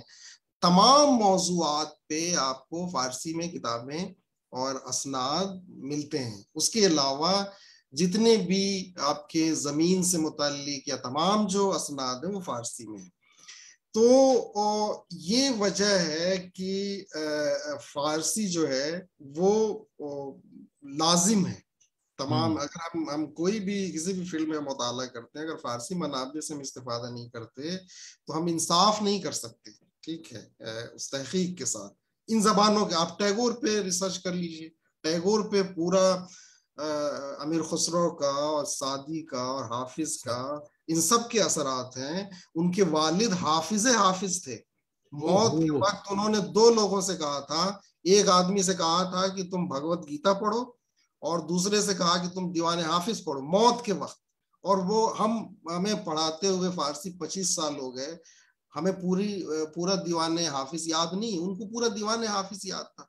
तो यहाँ के रग रग में इस तहजीब के, हिंदुस्तानी पूरे बर्र-ए-सगीर की तहजीब पे जो है फारसी के असरात। पहली चीज, क्यों ये जवाल पजीर हो गई, इस पे मैंने तफसील से अभी एक तहकीकी मकाला अंग्रेजी में लिखा है और पूरा मेरी किताब का वो हिस्सा है, इंशाल्लाह जरूर जल्दी आएगा। उसकी जो वजह थी वो पूरी एक सियासत थी और आमदन हुई है। जब कॉलोनियल्स आए हैं तो उन्होंने देखा कि हिंदुस्तान में बड़ी गुनागुनी है और एक पूरा एक सिविलाइजेशनल कॉन्टिन्यूएशन है, ठीक है। संस्कृत की पूरी एक रवायत चली आ रही है, फिर उसको आगे बढ़ाती है फारसी की पूरी रवायत चली आ रही है। दोनों दुनिया की अजीम जबानें हैं, अजीम किताबों और असनाद और मतालिब के हामिल हैं। उन्होंने देखा कि हम जो है, उनका सिर्फ पॉलिटिकल एजेंडा नहीं था, उनका कल्चरल एजेंडा भी था। तो वो ये जानते थे कि अगर ये फारसी रवायत चलती रही तो हम अंग्रेजी को इंट्रोड्यूस नहीं करा पाएंगे, फारसी के सामने जो है वो अंग्रेजी खड़ी नहीं हो पाएगी। तो उन्होंने 1835 में लॉर्ड बेंटिंग के जमाने में उर्दू को ले आए। अब आप जानते हैं हमारी सारी हमदर्दियां और मोहब्बतें उर्दू के साथ हैं, हम उर्दू के आशिक हैं, लेकिन हम जानते हैं कि उर्दू उस वक्त इस काबिल नहीं थी, एक बहुत ही नौजाइदा जबान थी, उसके पास नस्र नहीं थी। जो नस्र वो शुरू हुई थी वो भी इन्होंने ही बनाई थी। मुमकिन है कि उनका ये एजेंडा रहा हो फोर्ट विलियम में जो जॉन गिलक्रिस्ट कर रहे थे, तो उर्दू के पास ही ऐसी कोई चीज नहीं थी। उसी तरह से दूसरी जबान ने आप देख लीजिए, बांग्ला और तमाम जबानें, इनकी कोई हैसियत नहीं थी, ना आज तक नहीं है। हमारे पास इस्तिलाहात और अल्फाज नहीं है। तो इन्होंने लाके वो खड़ा कर दिया और एक रीजनल नेशनलिज्म शुरू किया, आइडेंटिटी पॉलिटिक्स का। ठीक है, और जाहिर है हर आदमी को अपनी बोली, अपने डायलेक्ट से लगाव होता है। तो ये एक पूरी इंपीरियल कॉलोनियल पॉलिटिक्स थी, जिसके नतीजे में जो है फारसी को किनारे किया गया, फिर उसको आइडेंटिटी पॉलिटिक्स में डाला गया। फिर आप देखें कि हिंदी और उर्दू का क्या वो हुआ, दोनों कौमों की जबानें हैं। हम हिंदी को हिंदुओं की जबान नहीं कह सकते, अगर कहेंगे तो फिर अमीर खुसरो और जायसी और कुतुबन और रंजन और कबीर इनको कहाँ डालेंगे। और उर्दू को अगर हम मुसलमानों की जबान बना दें तो फिर बाकी तमाम इतने बड़े शोरा उदबा सारे जो हैं उनको हम खाने में रखेंगे। तो ये बड़ी एक फिक्टिशियस पॉलिटिक्स और एक नैरेटिव शुरू किया गया, जिससे पूरे मुल्क को नुकसान हुआ, हमारी पूरी तहजीब को नुकसान हुआ है। और आज आप देखें कि अंग्रेजी से हमें कोई मुखासमत नहीं, हमारी जबान है अब वो भी, ठीक है। लेकिन आप ये देखें कि आज हम ये कहते हैं, अगर हम आदाद शुमार अगर देखें दुनिया की जबानों का, तो हिंदुस्तान की 10 जबानें जो हैं दुनिया की 20 बड़ी जबानों में शामिल हैं। उसमें उर्दू भी है, तमिल भी है, तेलुगु भी है और मेरे ख्याल से बांग्ला भी है। ये जबानें हैं। लेकिन इन जबानों के बड़े से बड़ा अदीब कोई किताब तहरीर करता है, अच्छी से अच्छी किताब, और वो कितनी जाती हैं 200 400, और खुद अपने पैसे से छपवाता है और अपने दोस्तों में बांट के खुश हो जाता है। और मामूली से अंग्रेजी का कोई नॉवेल, कोई किताब शाया होती है और वो लाखों में जाती है। हमारे यहाँ अभी उस पर एक पूरा सेमिनार हुआ था जेएनयू में, कि एक नॉवेल आई और वो 2 महीने में 7 लाख उसकी पढ़ी। कौन पढ़ रहे हैं? हम ही, जो हम कहते हैं हमारी जबान हिंदी है, उर्दू है, फला है, हम कहते हैं पढ़िए भाई, किताबें पढ़िए, लेकिन अपनी जबान और अपने अदब से को भी तो पढ़िए। तो ये दूरी और ये बोध और ये चीज क्यों हुई है, ये बहुत ही संजीदा बात है, इसको सोचने की बात है। सिर्फ आदाद शुमार गिनने से फायदा नहीं होगा, सिर्फ सियासत करने से नहीं होगा कि हम उर्दू को गिरा दें और हिंदी को गिरा दें और बांग्ला को इधर कर दें और पंजाबी को वो कर दें। अपनी जबान और अपनी तहजीब को ही पढ़ें। एक चीज मैं और इजाफा करके बताना चाहता हूँ, खासतौर से उर्दू वालों में ये बात आ जाती है कि भाई उर्दू में या फारसी में या फला संस्कृत में या हिंदी में कैरियर कहाँ है। ठीक है, मैं ये कहता हूँ कि भाई इसको आप कैरियर के लिए क्यों पढ़ते हैं? जब आप कहते हैं आपकी जबान है, आप खाने अपने नहीं छोड़ते, अपने इडली डोसा, अपने लिट्टी चोखा, अपना कोरमा बिरयानी नहीं छोड़ते, ये आपके ज़ौक का हिस्सा है। उसी तरह से जबान अदब भी हमारे ज़ौक का हिस्सा है। तो हमें अपने बच्चों को, आपको जो बनाना है बनाइए, आप इंजीनियर डॉक्टर जो भी बनाना है बनाइए, लेकिन इस ज़ौक से आप उनको महरूम न कीजिए। मैं ईरान में देखता हूँ कि हर तरह के लोग हमें साइंस पढ़ रहे हैं, सारी चीजें पढ़ रहे हैं, लेकिन कोई भी आपको एक फर्द वाहिद पूरे मुल्क में नहीं मिलेगा जो अपने इस अदबी सरमाए से और तहजीबी सरमाए से वाकिफ ना हो, और वो ना पढ़ता हो, उसके घर में इन तमाम के दवावीन और किताबें ना मिलती हो। मैं देखता हूँ, आमतौर से मैं जब जाता हूँ तो टैक्सी वालों से बात करता हूँ। एक टैक्सी वाले ने तो यहाँ तक बताया कि देखिए वो फला इंसाइक्लोपीडिया की 7 जिल्दें आई हैं, मैं 8वीं जिल्द का इंतजार कर रहा हूँ। एक टैक्सी वाला। तो ऐसे तहजीबें गनी होती हैं और वो होती है। हम क्यों नहीं अपने अदब को पढ़ रहे हैं? आज से 20-30 साल पहले तक लोग पढ़ रहे थे, आज तो और बुरा हाल हो गया है। बिल्कुल बिल्कुल साहब। निगार अजीम साहिबा देख रही हैं दिल्ली से, आप जानते हैं निगार साहिबा को सलाम कह रही हैं। और इंतखाब शेख साहब देख रहे हैं, सलाम कह रहे हैं आपको। भाई जावेद रहमानी भी दिल्ली से देख रहे हैं और सलाम कह रहे हैं, कह रहे हैं उम्दा गुफ्तगू सुनने का मौका फराहम करने के लिए आपका बेहद शुक्रिया। और अदनान मिर्जा हमारे दोस्त हैं जो कि ऑकलैंड से देख रहे हैं, रात जाग रहे हैं ये आज, और वहाँ मेरे ख्याल में अभी रात का मौका है। और स्पेशल शुक्रिया अदनान भाई। और असलम परवेज साहब देख रहे हैं। ये बड़ी जो बातें हुई हैं तो इस पर तो पूरा सेमिनार होना चाहिए कि खास तौर पे नई पीढ़ी जो है, चाहे वो उसको तो कुछ नहीं पता। ये सिर्फ उर्दू का मरसिया नहीं है, ये तो हिंदी, बंगला, सबों के लिए ये इतनी बड़ी सबों का बात, ये मामला है, ये सिर्फ उर्दू का आइडेंटिटी मामला नहीं पॉलिटिक्स जो आपने बताई ये बात, है। This ji is something very grave कि भाई जी। बहुत ही बड़ी बात। और कॉलोनियलिज्म का जो मिसाल के मामला, तौर पे हमारे स्कूलों में जो जबानें पढ़ाई जाती है इजाफी, यूरोपियन जबानें बच्चे पढ़ते हैं और फिर वो 2-4 साल के बाद भूल जाते हैं। यूरोपियन जबानें भी दीजिए, उसके साथ साथ हमारे जो रीजनल लैंग्वेजेस हैं, उर्दू है, बांग्ला है, तमिल है, अगर बच्चा वो अपनी इलाके की, अपने मुल्क की जबान सीखेगा तो वो और अपनी जबानों से कनेक्ट होगा, ये ताल्लुक और बढ़ेगा। तो हमें ये ऑप्शन भी देने चाहिए। ये हम क्यों जुल्म कर रहे हैं? संस्कृत कोई नहीं पढ़े, फारसी नहीं पढ़े, उर्दू नहीं पढ़े, हिंदी ना पढ़े, तमिल ना पढ़े, बांग्ला ना पढ़े, इसका ऑप्शन देना। जी वो जो कॉन्वेंट स्कूलों का जो राइज हुआ मामला, जी जी जी और जी वो इतनी जोर पकड़ गया कि अब चाहते हुए भी आप, मगर उसके जी जी। मुकाबिल कोई रीजनल स्कूल भी अच्छा नहीं, ये भी एक बहुत बड़ा मसला है कि आप कोई उर्दू इन वाला कोई। स्कूलों में मिसाल के तौर पे जैसे जर्मन जबान है, फ्रेंच है, तमाम है, अच्छी जबान, जितनी जबान आदमी सीखता है अच्छा है, लेकिन उन बच्चों को ये ऑप्शन भी क्यों नहीं देते कि वो हमारे मुल्क की जो मुख्तलिफ जबान है वो भी सीखें। और भी बहुत से दोस्त हमारे शामिल हो रहे हैं रफ्ता रफ्ता। मैं उनको हजरत कौसर मजहरी हमारे बड़े अच्छे दोस्त हैं, करम फरमा है। कौसर मजहरी भाई देख रहे हैं, दोनों कह रहे हैं आप दोनों को सलाम। अली जाहिद मलिक साहब देख रहे हैं और कह रहे हैं कि सलाम उस्ताद बुजुर्गवार। तो अली जाहिद मलिक साहिब आप कहाँ से देख रहे हैं ये आपने नहीं बताया। जाहिर है कि लगता है कि आप JNU के हैं। और कलीम हाजिक हमारे बड़े अच्छे दोस्त हैं, बहुत ही अच्छे संजीदा फिक्शन राइटर हैं। उम्दा गुफ्तगू हो रही है, जिंदा जबानों के जिंदा लोग ऐसे ही होते हैं, टैक्सी वाले इसकी बेहतरीन मिसाल है, जिंदाबाद जिंदाबाद। कलीम हाजिक कोलकाता से देख रहे हैं, हमारे बड़े अच्छे दोस्त हैं। और आज़ाद मलिक साहब कह रहे हैं अलीगढ़ मुस्लिम यूनिवर्सिटी से देख रहे हैं। अच्छा साहब, तो यानी ये इतनी बड़ी बात आपने बताई कि I am out of my head, मुझे मेरी समझ में नहीं आ रहा है कि सब दूसरा सवाल क्या हो कि ये हम जो सिर्फ कह देते हैं कि साहब पढ़े फारसी बेचे तेल। मिसाल के तौर पे मैं ये कहता हूँ, और ये हकीकत है तारीखी, कि किसी जबान को किसी मजहब से नहीं जोड़ सकते। बिल्कुल। लेकिन अगर मैं ये कहता हूँ कि आमतौर से हिंदुस्तान में उर्दू फारसी इसको मुसलमानों के साथ जोड़ दिया जाता है, जो दुरुस्त नहीं है तारीखी तौर बिल्कुल पर उस वेग। तरह से। ये एक अलमिया ही का हिस्सा है।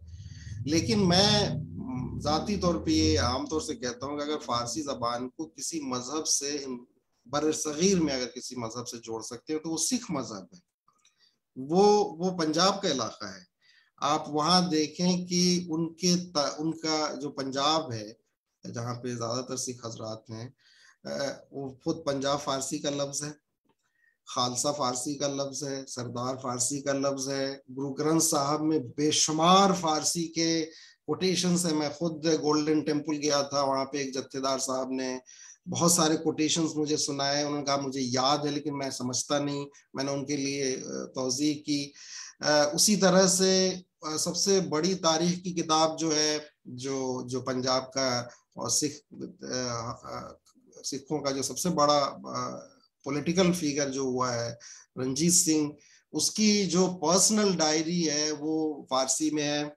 उम्दतुत तवारीख जो उस जमाने की सबसे बड़ी तारीख है, फारसी में है। मैंने खुद सहाफत के हवाले से काम किया। मैंने तमाम उस जमाने में जो अखबारात देखे, तकरीबन हर अखबार में रंजीत सिंह का जिक्र है। मैंने तो बाज दोस्तों को कहा कि भाई सिर्फ उन अखबारात की न्यूज को अगर हम जमा कर लें तो एक बहुत बड़ा सोर्स आएगा पंजाब की तारीख और रंजीत सिंह के जमाने की तारीख पे।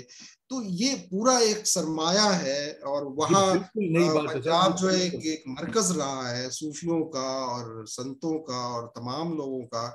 ठीक है, तो ये उनका जो सबसे आखिरी गुरु हैं, जिनकी आपने सारी चीजें तो ले ली, कच्छा और कृपाण और तमाम चीजें, लेकिन वो फारसी के अहम राइटर, वो फारसी के ही राइटर हैं। उनका जफरनामा है जो फारसी में है। बाकी चीजें तहरीरें वो फारसी के एक अहम उस जमाने के हम शायर और अदीब के तौर पे उनको देखते हैं। तो उस लिहाज से, उस मजहब से जो है अगर हम जोड़ सकते हैं तो सिख मजहब से हम फारसी को जोड़ सकते हैं हिंदुस्तान में। अगरचे जाहिर है जबान को किसी मजहब के साथ नहीं जोड़ा सकता, ये पूरी हिंदुस्तानी तहजीब। हमारे यहाँ पे एक दोस्त हैं, तमिल पढ़ाते हैं, उन्होंने चंद साल पहले तमिल की डिक्शनरी बनाई। तो वो मुझसे एक दिन डिस्कस करने लगे, कहा कि हमारी डिक्शनरी में 600 अल्फाज फारसी के हैं। तमिल में? और तमिल में आप देखें कि तमिलनाडु, वहाँ मद्रास में एक छोटी सी रियासत है, गालिबन अडियार है, वहां पे फारसी का मुशायरा 1924 तक हुआ है। और वहां पे एक मदरसा है चेन्नई में, मोहम्मदिया, जहाँ पे अमीर खुसरो का कदीम तरीन नुस्खा है, मखतूता जो है, मैनुस्क्रिप्ट, ठीक है। तो ये पूरा गोशा जो है, कोई भी ऐसा, हमारे खुद दोस्त है प्रोफेसर मजहर आसिफ जो नॉर्थ ईस्ट में काम करते रहे हैं, उन्होंने दिखाया कि असमी में बेशुमार अल्फाज हैं और बहुत सारी किताबें हैं। उस पूरे खित्ते की जो असल मनाबे जो है अहोम पे और तमाम तारीख पे, और अब जो शहाबुद्दीन तालिश की जो पूरी किताब है तारीख आसाम, ये हर गोशे, कोई भी ऐसा गोशा नहीं है जो आप उठाएं और वहां पे आप फारसी मनाबे के बगैर काम कर सकें।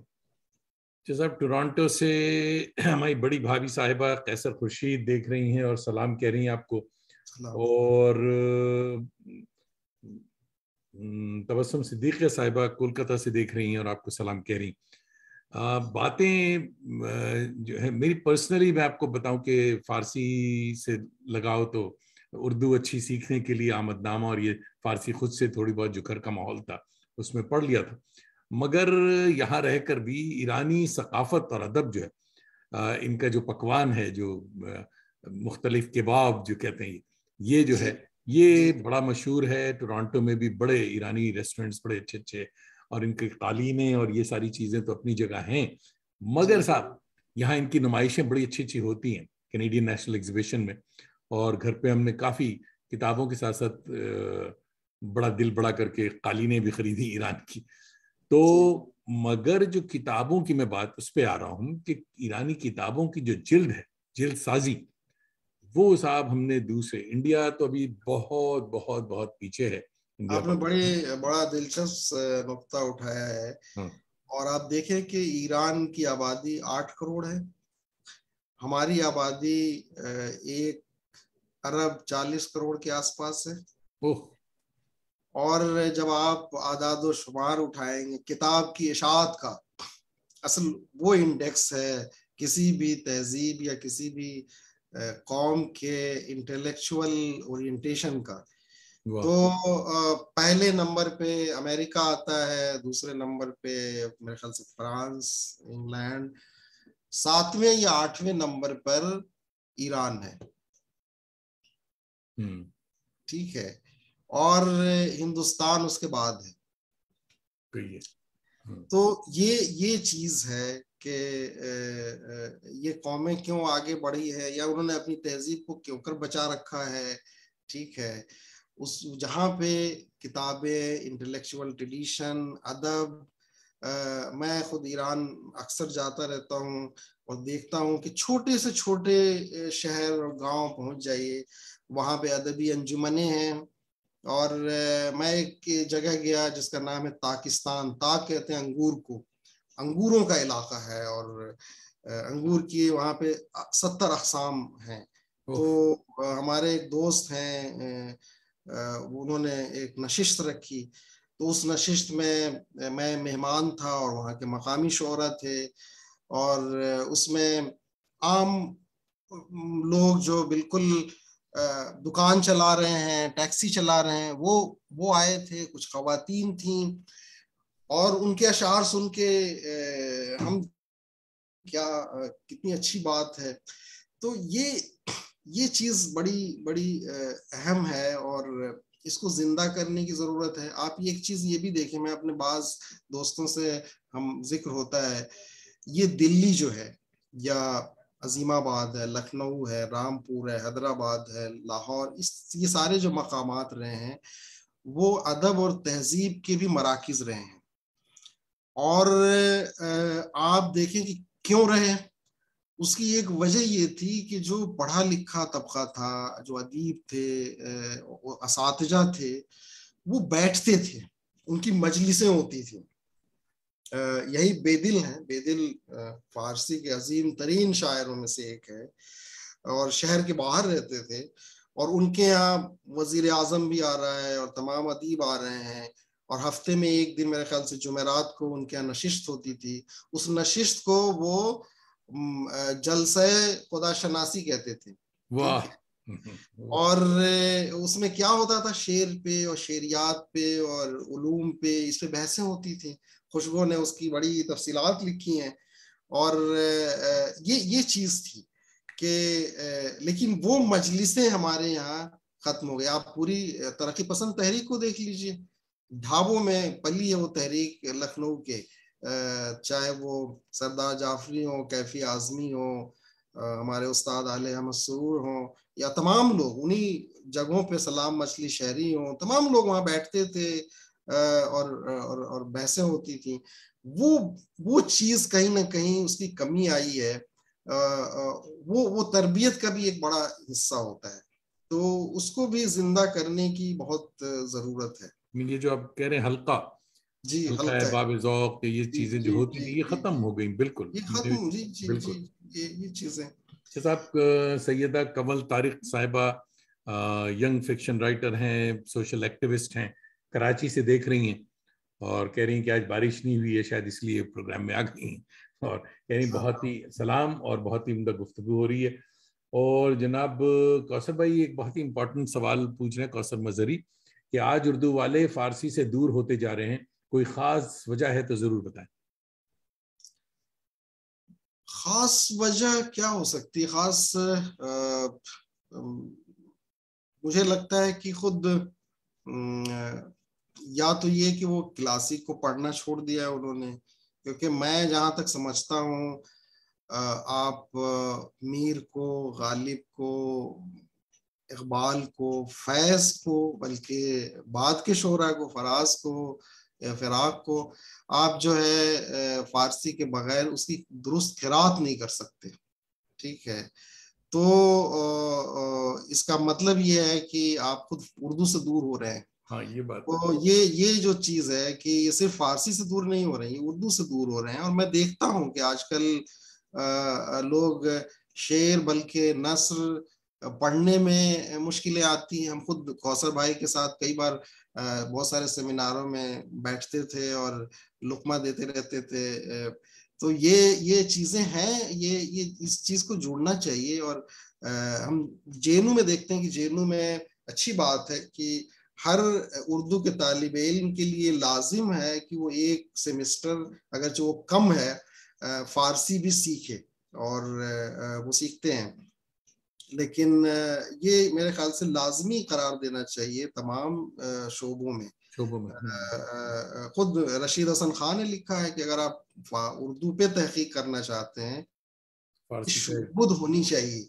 तो वो मुश्किल नहीं है। हम तमाम उर्दू में जितने भी अल्फाज इस्तेमाल करते हैं, उसमें एक बड़ी तादाद फारसी की है, उससे हम आशना है। फारसी जबान मुश्किल हमारे लिए नहीं है, सिर्फ उसके जो अफ़आल हैं या जो जो हुरूफ है, उससे आशनाई की जरूरत है। तो कोई बहुत मेहनत भी करने की ऐसी मुश्किल नहीं है। अच्छा साहब, एहसान ताबिश भाई हमारे फरमा रहे हैं कि क्या शहर अदब का गया शहर अदब का गहवारा है। कलाम हैदरी का रीना हाउस, उर्दू लाइब्रेरी और जमाल बुक डिपो अब तारीख का हिस्सा बन गया है। और खुद वो बहुत लंबा चौड़ा भाई, मेरे कमेंट्स बहुत लंबे अगर आप देंगे तो वो बाद में पढ़ के हमारे मेहमान साहब जो हैं वो उस पर कमेंट करेंगे। अभी साथ साथ इतना पढ़ना बहुत मुश्किल है क्योंकि वक्त भी तेजी से भाग रहा है। ईरानी तहजीब और अदब, और हमने कबाबों की बात की, और जो हमारे कबाब हैं उससे बहुत मुख्तलिफ है ईरानी कबाब, मगर साहब वो बहुत ही अच्छा।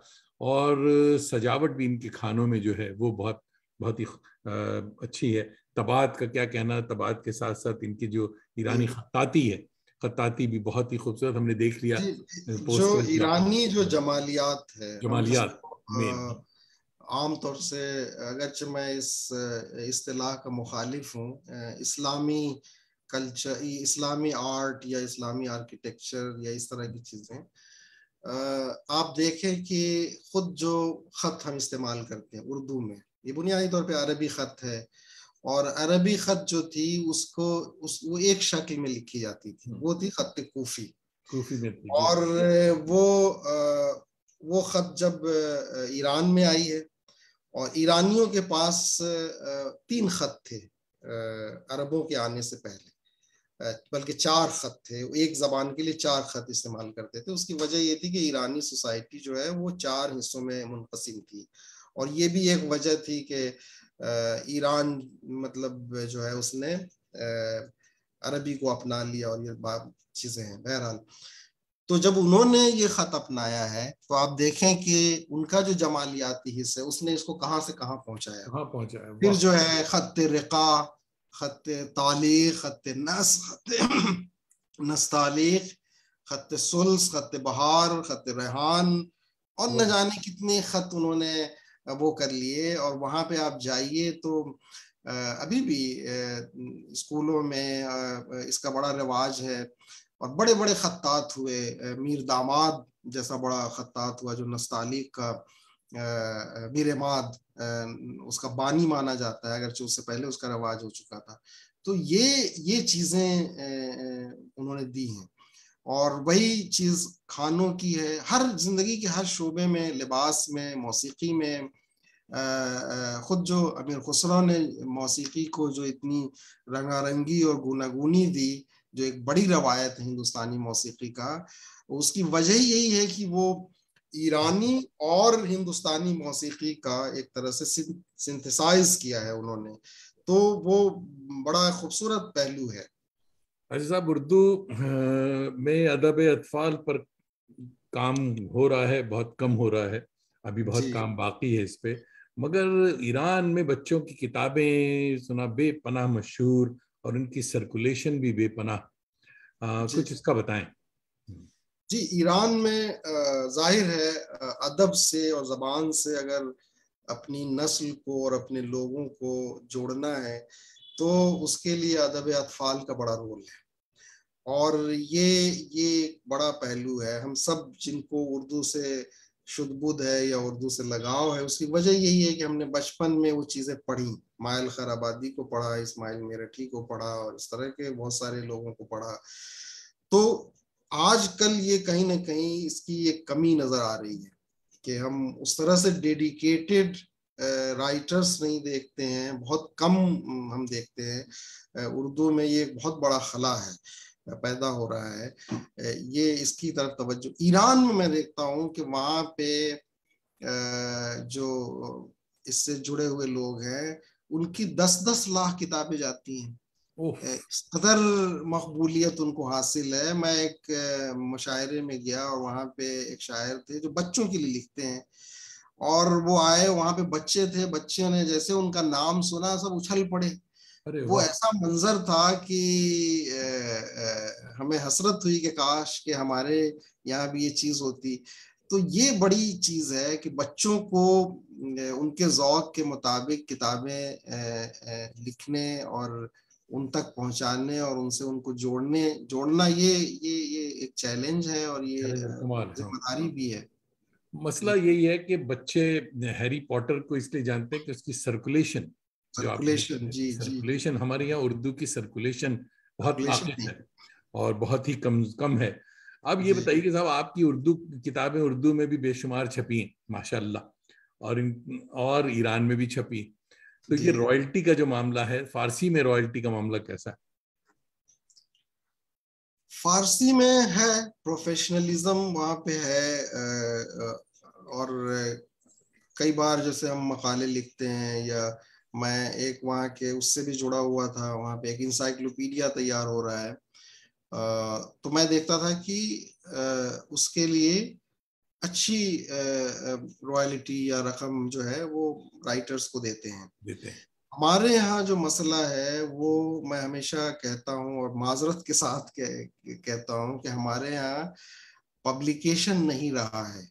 जिस जमाने में ये पब्लिकेशन या प्रिंटिंग इब्तिदाई अपनी हालत में था, तो पब्लिकेशंस थे, पब्लिशर्स थे। आज जो है नहीं है। आज जो है या तो बड़े जो इदारे हैं उसके लिए शामिल नहीं है, बहुत सारे लोग बहुत महदूद मसाइल के साथ, वसाइल के साथ इसकी खिदमत कर रहे हैं, ठीक है। बहुत एक बड़ी अक्सरियत जो है वो सिर्फ प्रिंटर्स हैं, वो किताबें छापते हैं, बल्कि खुद राइटर से पैसे लेते हैं, और राइटर भी बेचारा छाप के अपनी किताब और अपने दोस्तों में बांट के। और दूसरी जो एक कल्चर मैं देखता हूँ जो बहुत ही शर्मनाक और अफसोसनाक है, वो ये कि हम किताबें मांग के पढ़ना चाहते हैं, ठीक है। अब ये चीज खुद जो जो मतलब जो लोग हैं, जो साहब हैसियत हैं, जो यूनिवर्सिटियों में हैं, वो उनमें ये वबा आ गई है, ठीक है। हम किताबें खरीदते नहीं, उर्दू की किताबें खरीदते नहीं, तो ये सारी, और दस्तयाब भी नहीं है।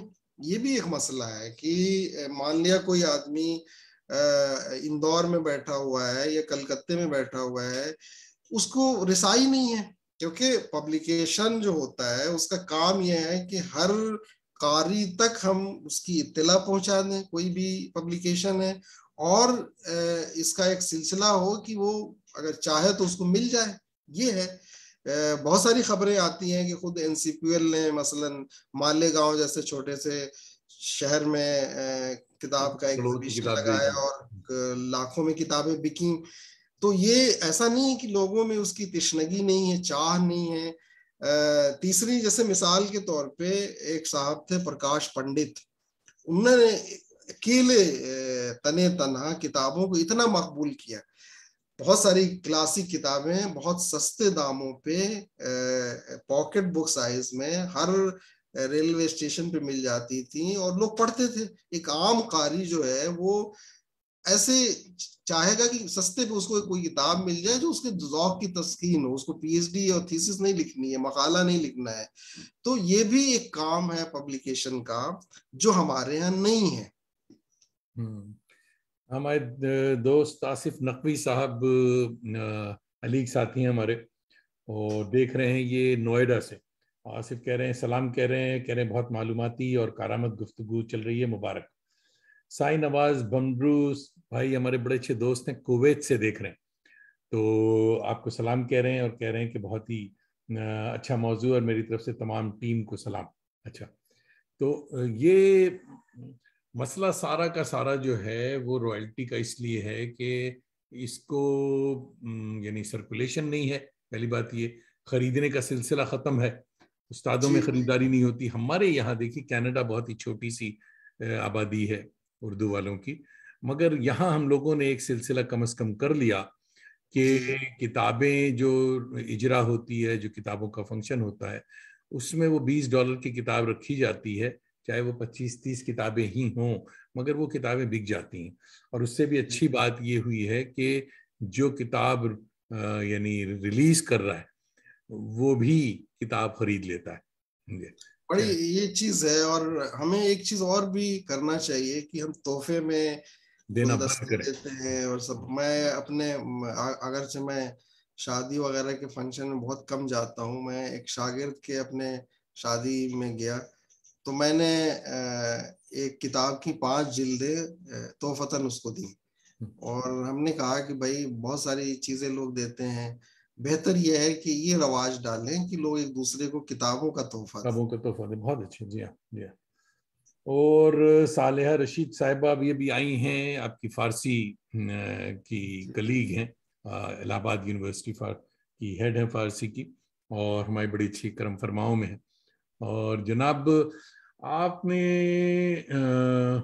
एक बात और बड़ी जहन में ये बात है कि क्लासिकल पर्शियन जो है, जो हमारी मिरास है, हम इतनी बात कर चुके हैं इस पे, और जो मॉडर्न पर्शियन है अभी की, तो इसमें ज़बानी लिहाज से, कल्चरली, दोनों हिसाब से बड़ा फ़र्क आ चुका है।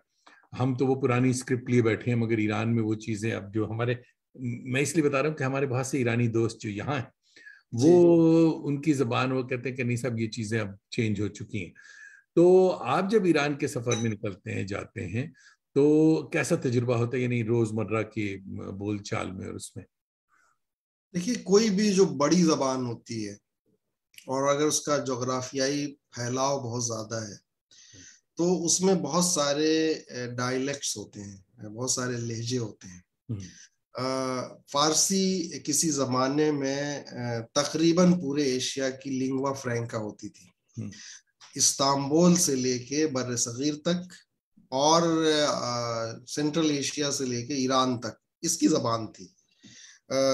ये भी एक वजह थी कि कॉलोनियल्स ने उसको वो किया, लेकिन हर जगह का लहजा अलग है। अफगानिस्तान की फारसी अलग है, मैं खुद पढ़ाता हूँ पर्शियन डायलेक्ट्स, वहाँ का लहजा अलग है, ताजिकियों का अलग है। आप समरकंद और बुखारा, मैं बुखारा में था, वहाँ पे हमारे एक दोस्त मुझे घुमा रहे थे बुखारा की गलियों में, तो वो फारसी जो बोल रहे थे मुझे समझने में बड़ी मुश्किल हो रही थी। मसलन उन्होंने कहा कि माँ हम इंजा पगाह पगाह मी आइन। अब पगाह जो लफ्ज है वो आजकल हम गाह गाह इस्तेमाल करते हैं और वो पुरानी कदीम टेक्स्ट में मिलती है, वहाँ पे राइज है। मैं खुद जब शिराज गया, वहाँ का लहजा देखा सुना तो मुझे बड़ी हंसी आई। तो अलग अलग इलाकों के अलग अलग लहजे हैं, वो एक अलग चीज है। लेकिन जो क्लासिकी फारसी है, जो सादी की जबान है या हाफिज की है या फिरदौसी जो इब्तदाई लोगों में से हैं या अमीर खुसरो हैं, उनको सब समझते हैं, सब जानते हैं, सब पढ़ते हैं, सब उससे मुस्तफीद होते हैं, महजूज होते हैं।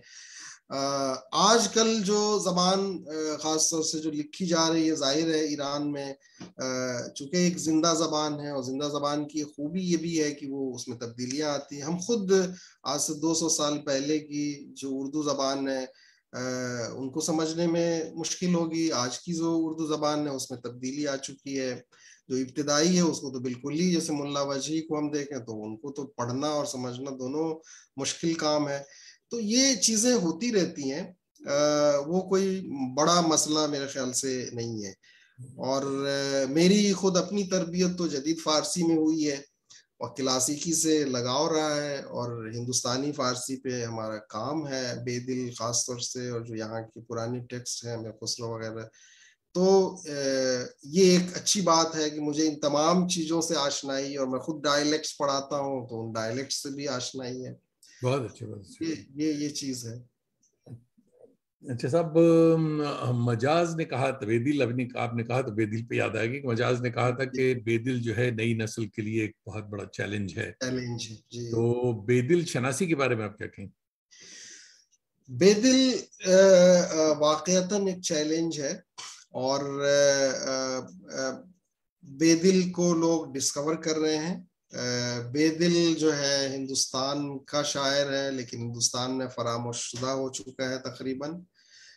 जाहिर है फारसी रवायात से दूरी हुई है, जबकि आप देखें कि बेदिल के बाद की जितनी नस्लें हैं सब पे बेदिल के असरात हैं।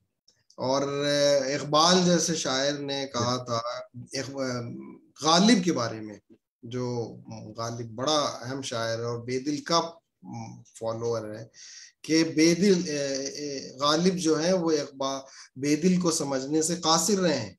ठीक ओहो। है, शेख इकराम को एक खत लिखा, उसमें उन्होंने कहा है, बल्कि और भी जगहों पे इसका जिक्र किया है।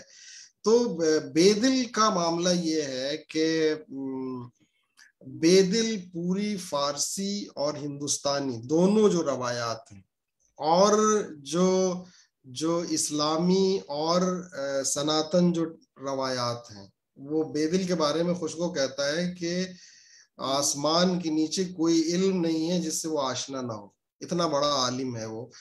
और उस जमाने के उलमा का वो मंबा व मर्जा है, और शायर की हैसियत से उस्ताद है, उस्तादुल असातिजा हैं।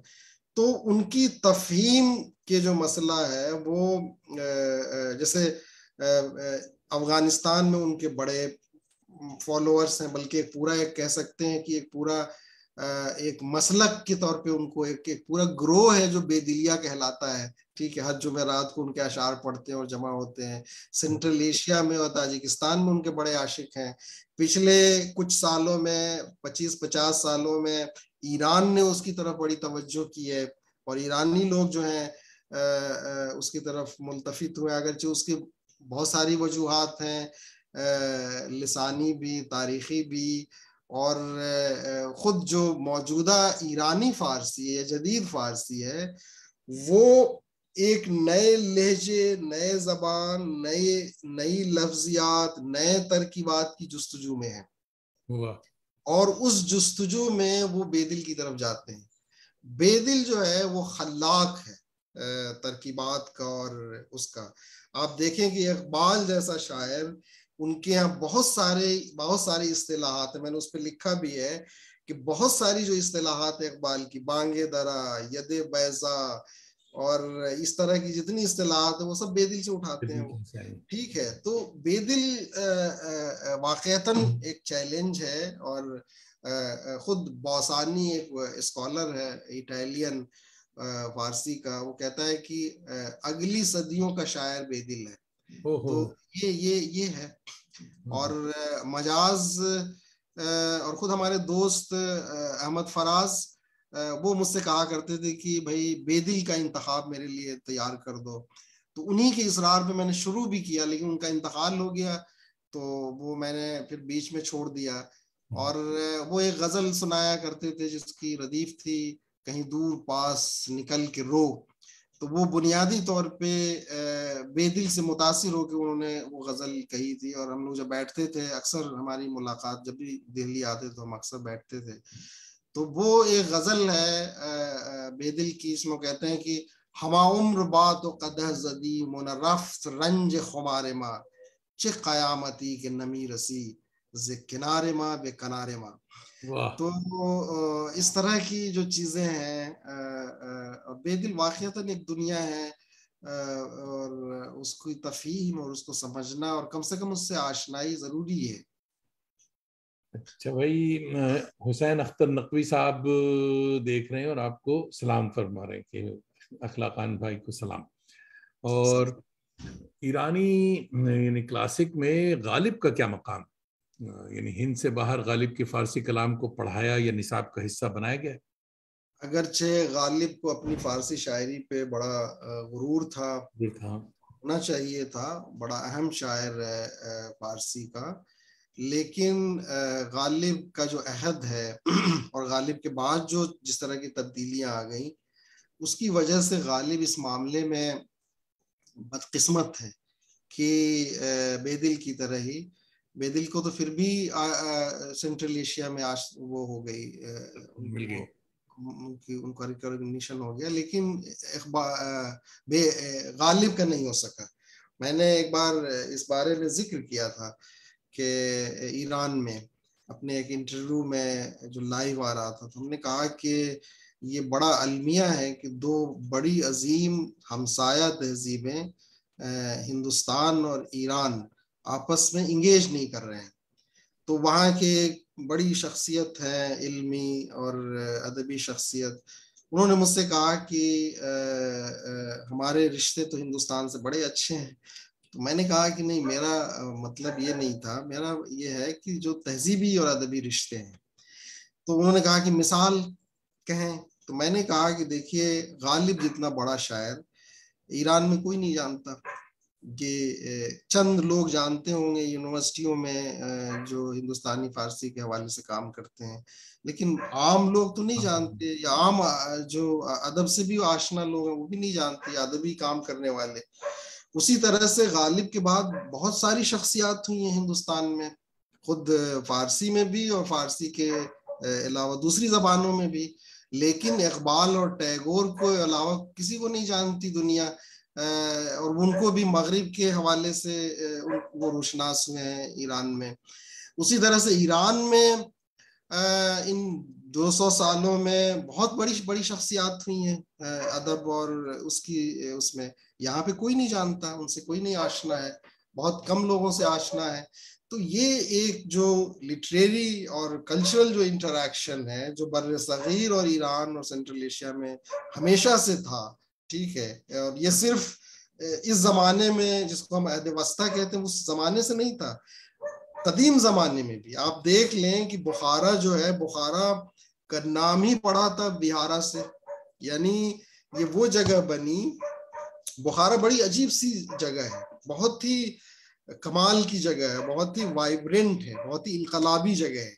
वहां पे हमेशा से तहजीबें निकलती रही हैं। मिसाल के तौर पे वो मित्राइज्म का मरकज बना, उसके बाद जरतुश्ती मजहब का मरकज बना, उसके बाद आप देखें कि बुद्धिज्म का बहुत बड़ा मरकज बना, और वहीं से चीन और मशरकी एशिया में जो है वो बना। उसी विहारा से वो उसका नाम बुखारा पड़ा। जब इस्लाम आया है तो इस्लाम का मरकज भी वही शहर बना, और वहां से तमाम जगहों पे फैला है। खुद पैगंबर इस्लाम सल्लल्लाहु अलैहि वसल्लम के चचेरे भाई वहां पे पहुंचे हैं, और उनका मकबरा है समरकंद के पास। उसी तरह से आप देखें कि तसव्वुफ के की जो पूरी वो है वो वहां से आती है। वहां पे हफ्त खाजगान के मकबरे हैं, और उसमें अब्दुल खालिक गुजदवानी से लेके और हजरत बहाउद्दीन नक्शबंदी तक, नक्शबंदिया सिलसिला वहीं से होके हिंदुस्तान पहुंचता है। तो इतना गहरा रिश्ता है। और पुराने जमानों में हमारे यहाँ से गुजरात और राजस्थान के तमाम ये जाते थे, ताजिर जाते थे, वो वहां पे महीनों सालों रहते थे, उनकी फैमिलीज होती थी बाज़ाब्ता वहां पे। और बहुत सारे किस्से कहानियां हैं जो इस रिश्ते को दिखाती हैं। उसी तरह से ईरान से हमारा बेइंतहा गहरा रिश्ता रहा है। तमाम इन उलमा शोरा, खुद अकबरनामे में मेरे ख्याल से 135 के करीब शोरा का सिर्फ जिक्र है जो ईरान से होके आए थे। तो ये ताल्लुक है। मैं कस्बीन में वहां पे 6 महीने था। वहां पे एक दिलचस्प पहलू ये था कि वहां पे उस जमाने में शाह तहमास का ईरान जो था वो वहाँ वो मरकज था, वो पायतख्त था। तो जब हुमायूं गया है तो वो वहीं रहा है, और मेरे ख्याल से 7-8 साल रहा है वहां पे। वहां पे एक तूती देखने को मिली, तोता, जो सिर्फ कस्बीन में होता है, और वो हिंदुस्तानी तोता है, वो ईरान में और कहीं नहीं दिखाई देता। अच्छा। तो वो एक तरह से हुमायूं की के अहद की नस्ल जो है वो यादगार लेके के गए तौर थे पर साथ में। रह गई है। वाह तो वाह। इतने गहरे और इतने दिलचस्प ये ताल्लुकात हैं और रिश्ते हैं जिसकी कोई हिसाब नहीं। हमारा जो रिसाई अदब जो है, ये जी हमारा विरसा है सब, बहुत ही लाइव ट्रेडिशन है और सब करा। तो इसकी सूरत ईरान के रसाई अदब से मिलती जुलती है या मुख्तलिफ? आप कई बार वहां शर्मा जी, चुके हैं। ये जो है रिसाई अदब जो हिंदुस्तान में आया है, खासतौर से लखनऊ एक मरकज बना और फिर जुनूब बना, दक्कन बना। वो जाहिर है जो सफवी दौर का जो रिसाई अदब है, जो सबसे ज्यादा लिखा गया, सबसे ज्यादा कहा गया। और सफवी अहद में एक तरह से शायरी को महदूद भी किया गया, और उसको एक खास नहज पे ओरिएंट भी किया गया।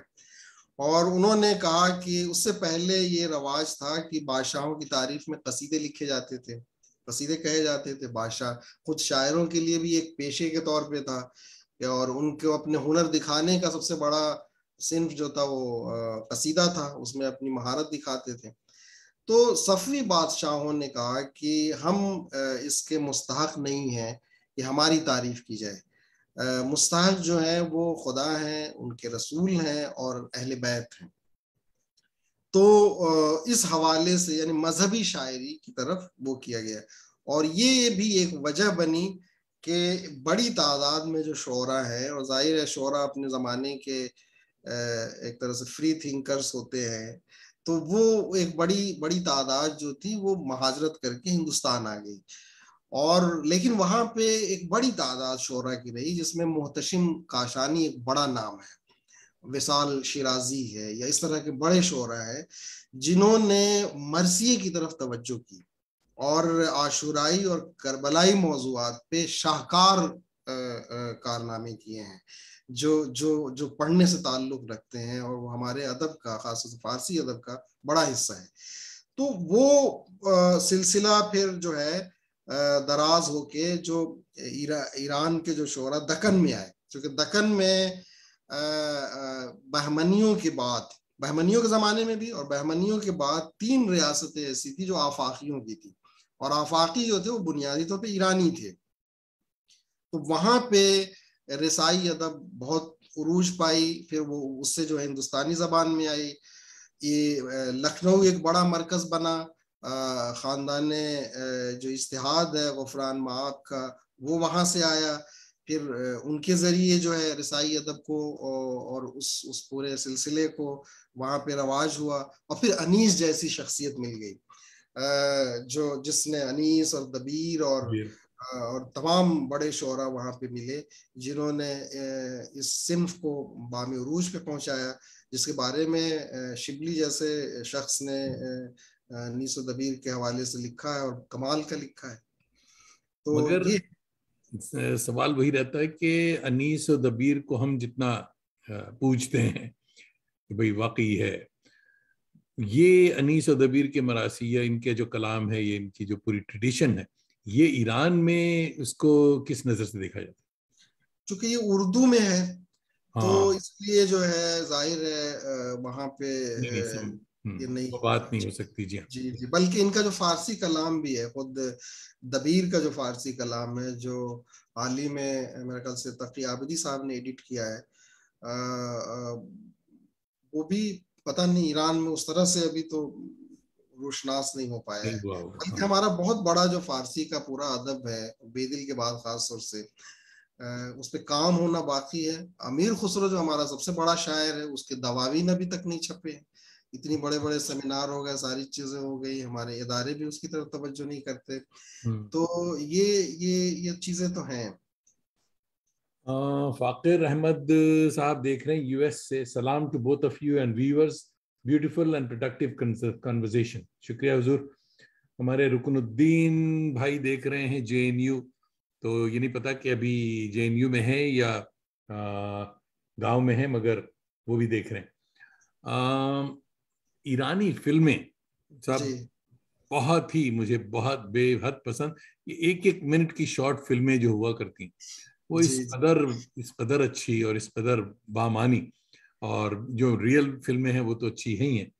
तो जी आपकी काविशों पर भी एक डॉक्यूमेंट्री बनी थी वहाँ, जी जी। उसके बारे में बताएं।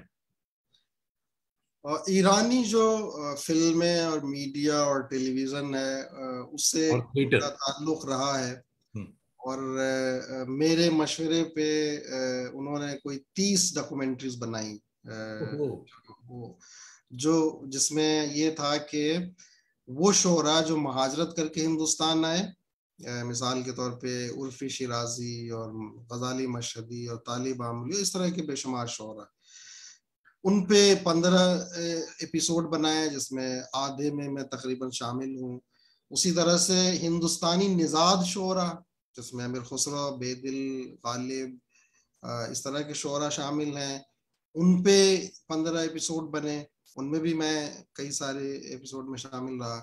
फिर उनकी एक फिल्म बनी जो बाद में सीरियल हो गई, हफ्त शहर इश्क। वो वो हफ्त मराकिज फारसी के, जिसमें दिल्ली भी शामिल है, जिसमें हिरात है, बुखारा है, समरकंद है। तो वो जो हिंदुस्तान का हिस्सा है, तो उसमें जो उसका प्रोटैगोनिस्ट है, वो जो आता है हीरो, तो वो यहाँ पे जिस उस्ताद से राब्ता करता है, उस रोल में मैं हूँ। अच्छा।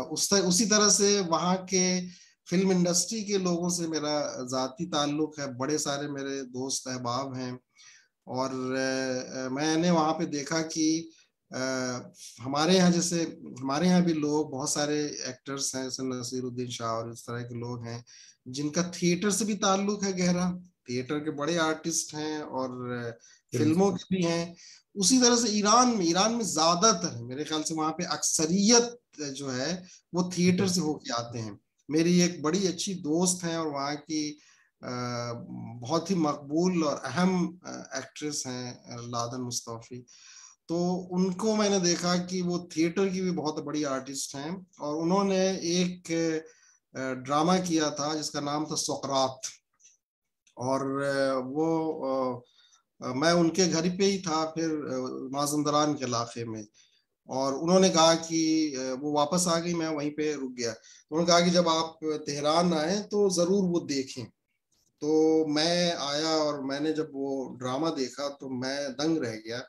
जिस खूबी से, जिस महारत से और जिस उससे उसको पेश किया गया था। उसी तरह से उन्होंने एक ड्रामा किया था जो सोलो था, जो यूरोप में भी दिखाया गया, नबी संदे मुर्दे अस्त या इस तरह से करके था, यानी राइटर इज डेड और मर गया है, उस पे एक ड्रामा किया था, बहुत मकबूल हुआ।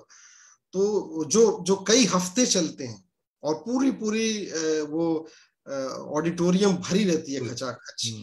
तो ये चीजें वहां पे मैं देखता हूँ। और एक चीज जो मुझे लगता है कि ईरानी थिएटर और सिनेमा को बाकी दुनिया से मुमताज करती है, वो उनका सिंबोलिज्म है। बहुत ही गहरा सिंबोलिज्म है और जिसके बहुत सारी वजूहात हैं, जो उनके अदब में और शेर में भी दिखाई देता है।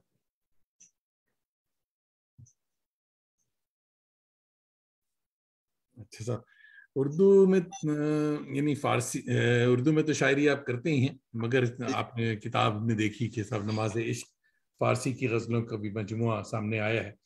तो वक्त हमारा हुआ चाहता है कुछ अशार फारसी के सुनाएं और फिर थोड़ी सी उर्दू का हम कुछ सुनेंगे।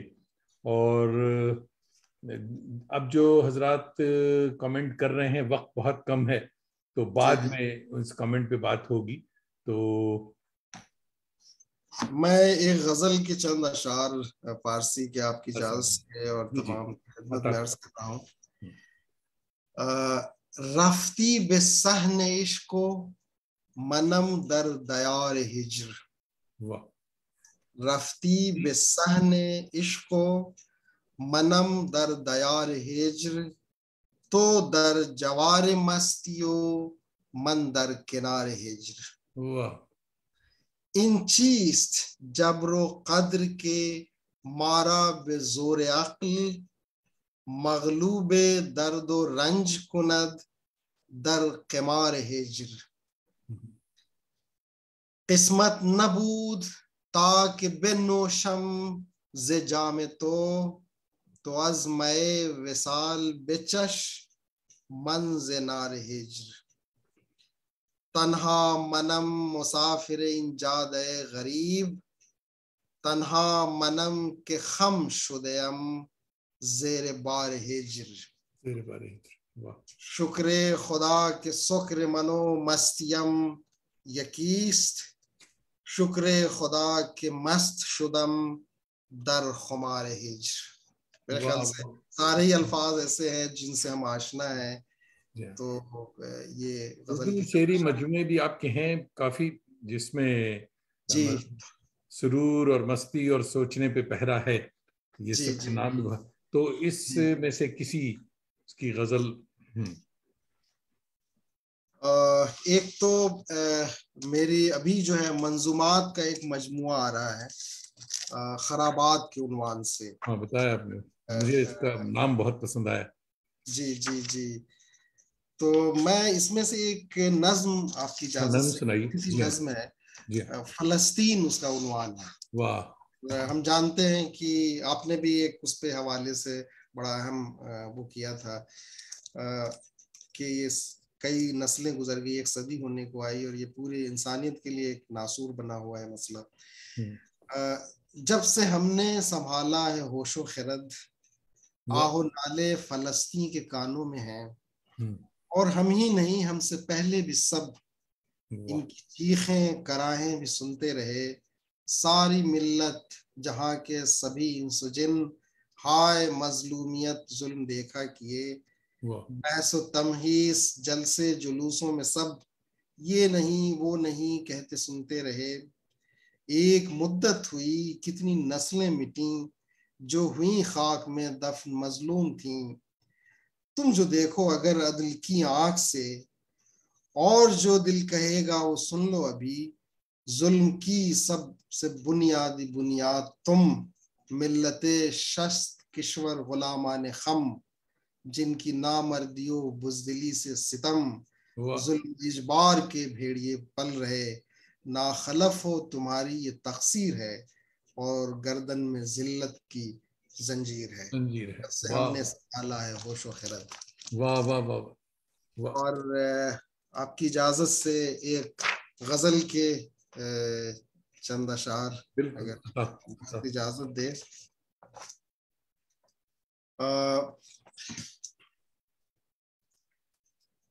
समंदर को पता है सब कवायफ अपने कतरों के। वाह वाह।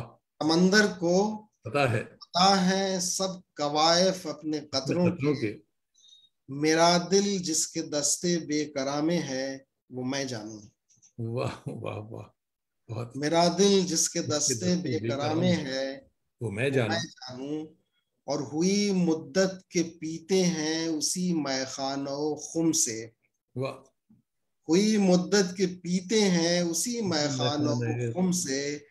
मगर इस बार जिस सरगरा में है वो मैं जानूं। वाह।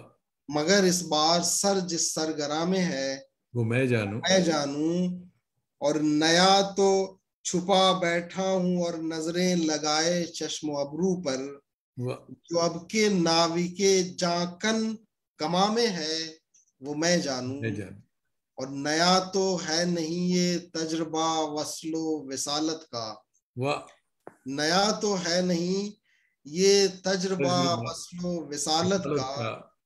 वो अब एक लम्स शीरी जो लबा में है वो मैं जानूं।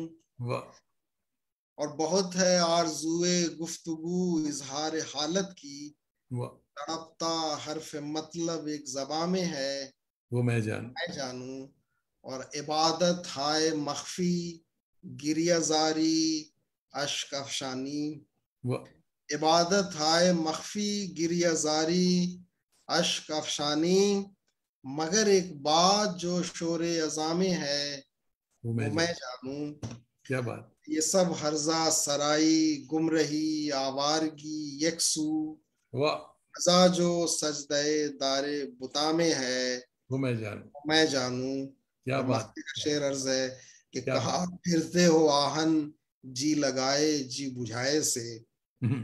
कहाँ फिरते हो आहन जी लगाए जी बुझाए से।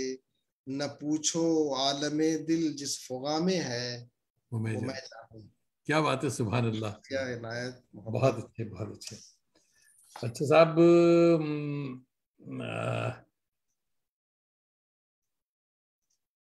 एक आखिरी सवाल ये भी रह गया कि साहब ये तखल्लुस आहन आपने कैसे रखा? ये आहन जो है एक तो ये कि इसकी जो एटिमोलॉजी है वो 3 जबानों से इसका ताल्लुक है। संस्कृत में आहन का जो मतलब है वो सूरज के है, रोशनी के है। अच्छा। और पहलवी में आहन का मतलब जो है वो आईना है। और फारसी और उर्दू में ज़ाहिर फौलाद के माना में लिया जाता है। और उन कदीम मानों में भी गा लिया जाता है। तो ये चीज़ है। और एक दिलचस्प मैं वाकया सुनाऊंगा कि एक बार मैं 2007 में गया था ईरान और एक अदबी प्रोग्राम में। तो उस वक्त जो वहाँ के सदर थे अहमदी निजाद, तो उनके घर पे दावत थी। तो उन्होंने मुझसे पूछा कि आगाई दुक्तुर चरा आहन तखल्लुस कर दे, यानी आपने आहन क्यों तखल्लुस किया है। तो उस वक्त उनके जो बयानात वगैरह आ रहे थे तो मैंने मजाकन उनसे कहा कि हमुन शबी के जनाब अली दर कुल दुनियादारी तखल्लुस बांधे हस्त, यानी आप जो शबी पूरी दुनिया में बनी है वो हमारा तखल्लुस है। बहुत अच्छा। तो ये वैसे तखल्लुस हमने काफी बचपन से ही रखा है। और शेर भी मुझे कोई मैं 7-8 साल की उम्र से कह रहे हैं किसी शक्ल में कहता रहा हूँ। तो वो ये चीज थी। जैसे कि हमने कल की गुफ्तगू, यानी कल नहीं सुबह की गुफ्तगू कहा था कि साहब इखलाक आहन साहब का इंटरव्यू जो है वो 1 या 2 घंटे के लिए बहुत कम है। आपके ऊपर तो पूरा सेमिनार चाहिए। तो माशाल्लाह खूब बातें हुई और जिंदगी रही तो फिर और भी होंगी। और अभी भी लोग आ रहे हैं, मगर अब मुश्किल है कि उनको रिकग्नाइज किया जा सके। जो जिगर भाई प्रोफेसर इखलाक अहमद आहन साहिब, आपका मैं दिल से शुक्रिया, दिल की गहराइयों से शुक्रिया। आपने न सिर्फ अपना कीमती वक्त दिया बल्कि हमारी जानकारी में आज बेपनाह इजाफा भी किया है। आज बहुत सी बातें हमने सीखी। अगर कोई अहम बात रह गई हो तो बिला तकल्लुफ मुख्तसरन वो भी बता दें कि पर्दा गिरा चाहता है। इकबाल का शेर है कि सद जहां रुयत दर ख्याल मंच गुल, एक जहानो आन हमज खूने तमन्ना साख्ती। बहुत सारी चीजें हैं कहने के लिए और बहस हो सकती है, बातें हो सकती है। मैं सिर्फ एक बात अर्ज करना चाहता हूँ, वो ये कि हमें जो है अपनी नई नस्ल को अपनी जबान से जोड़ना चाहिए, अपनी सकाफत से जोड़े, अपनी जबान से जोड़े। और ये कोई वो ना हो कि हमें उसको जिस फील्ड में जाना चाहें, लेकिन अपनी अगर जबान से नहीं जोड़ा तो वो फिर अपनी पूरी तहजीब से वो बाद में उसको खुद उसका एहसास होता है। मैं खुद देखता हूँ, बहुत सारे दुनिया भर में घूमता हूँ, आपने भी देखा होगा यूरोप में, अमेरिका में, कि जो लोग अपनी जबान अदब से नहीं जुड़े होते हैं, वो सिर्फ अपने वालिदैन को जिक्र करते, वो उर्दू जानते थे, वो फारसी जानते थे, वो अदब से वाकिफ थे, वो कहीं ना कहीं वो चीज महसूस होती है। तो ये बहुत जरूरी है पढ़ने की आदत डालना बच्चों में और अपने अदबी सरमाए से आशना करना। ये अगर हमने कर लिया तो ये जो सिलसिला है हमारा तहजीब का, उसी से बचता है और वही वही वही वही बचाएगा। वही बचाएगा। जी हाँ। चलिए साहब, जी आखिरी सलाम आपके लिए ले लेते हैं कि माशाअल्लाह उस्ताद गिरामी की खिदमत में सलाम। इम्तियाज सरमद साहब फरमा रहे हैं। तो दोस्तों, आप सबका भी फर्दन फर्दन शुक्रिया कि हर शंबा की शब सैटरडेज को आप मेरी आवारगी को वक़ार बख्शते हैं और साथ ही अपनी दोस्ती का भरम भी रखते हैं। अपने दोस्तों, अजीज़ों और कभी कभी ससुराल वालों को भी आवारगी पर राग़िब किया करें और मुझे भी इनबॉक्स बताया करें कि इसमें मज़ीद निखार किस तौर लाया जा सकता है। मुझे सब्सक्राइब करवाने के हीले वसीले का हुनर भी सिखाया करें कि क्योंकि दिल से दिल को राह होती है और चिराग से चिराग जले तो तादेर रोशन रहता है। अगले हफ्ते सितंबर 17, 2022 आपकी मुलाकात French Urdu fiction writer, short story writer, novelist Julien कोमलियो, हमा जहत मल्टीलिंगुअल अदीब फनकार से होगी। उनकी ताज़ा तरीन किताब दरीदा हरामदा पर दिलचस्प गुफ्तगू के लिए ज़रूर शरीक हों। अब तो जाते हैं बुत कदे से मीर, फिर मिलेंगे अगर खुदा लाया। तो साहब एक आपका बहुत शुक्रिया, तमाम हज़रात खिदमत में आदाब अर्ज़। आप रहें साहब अभी, और ये पर्दा मैं गिरा दूं।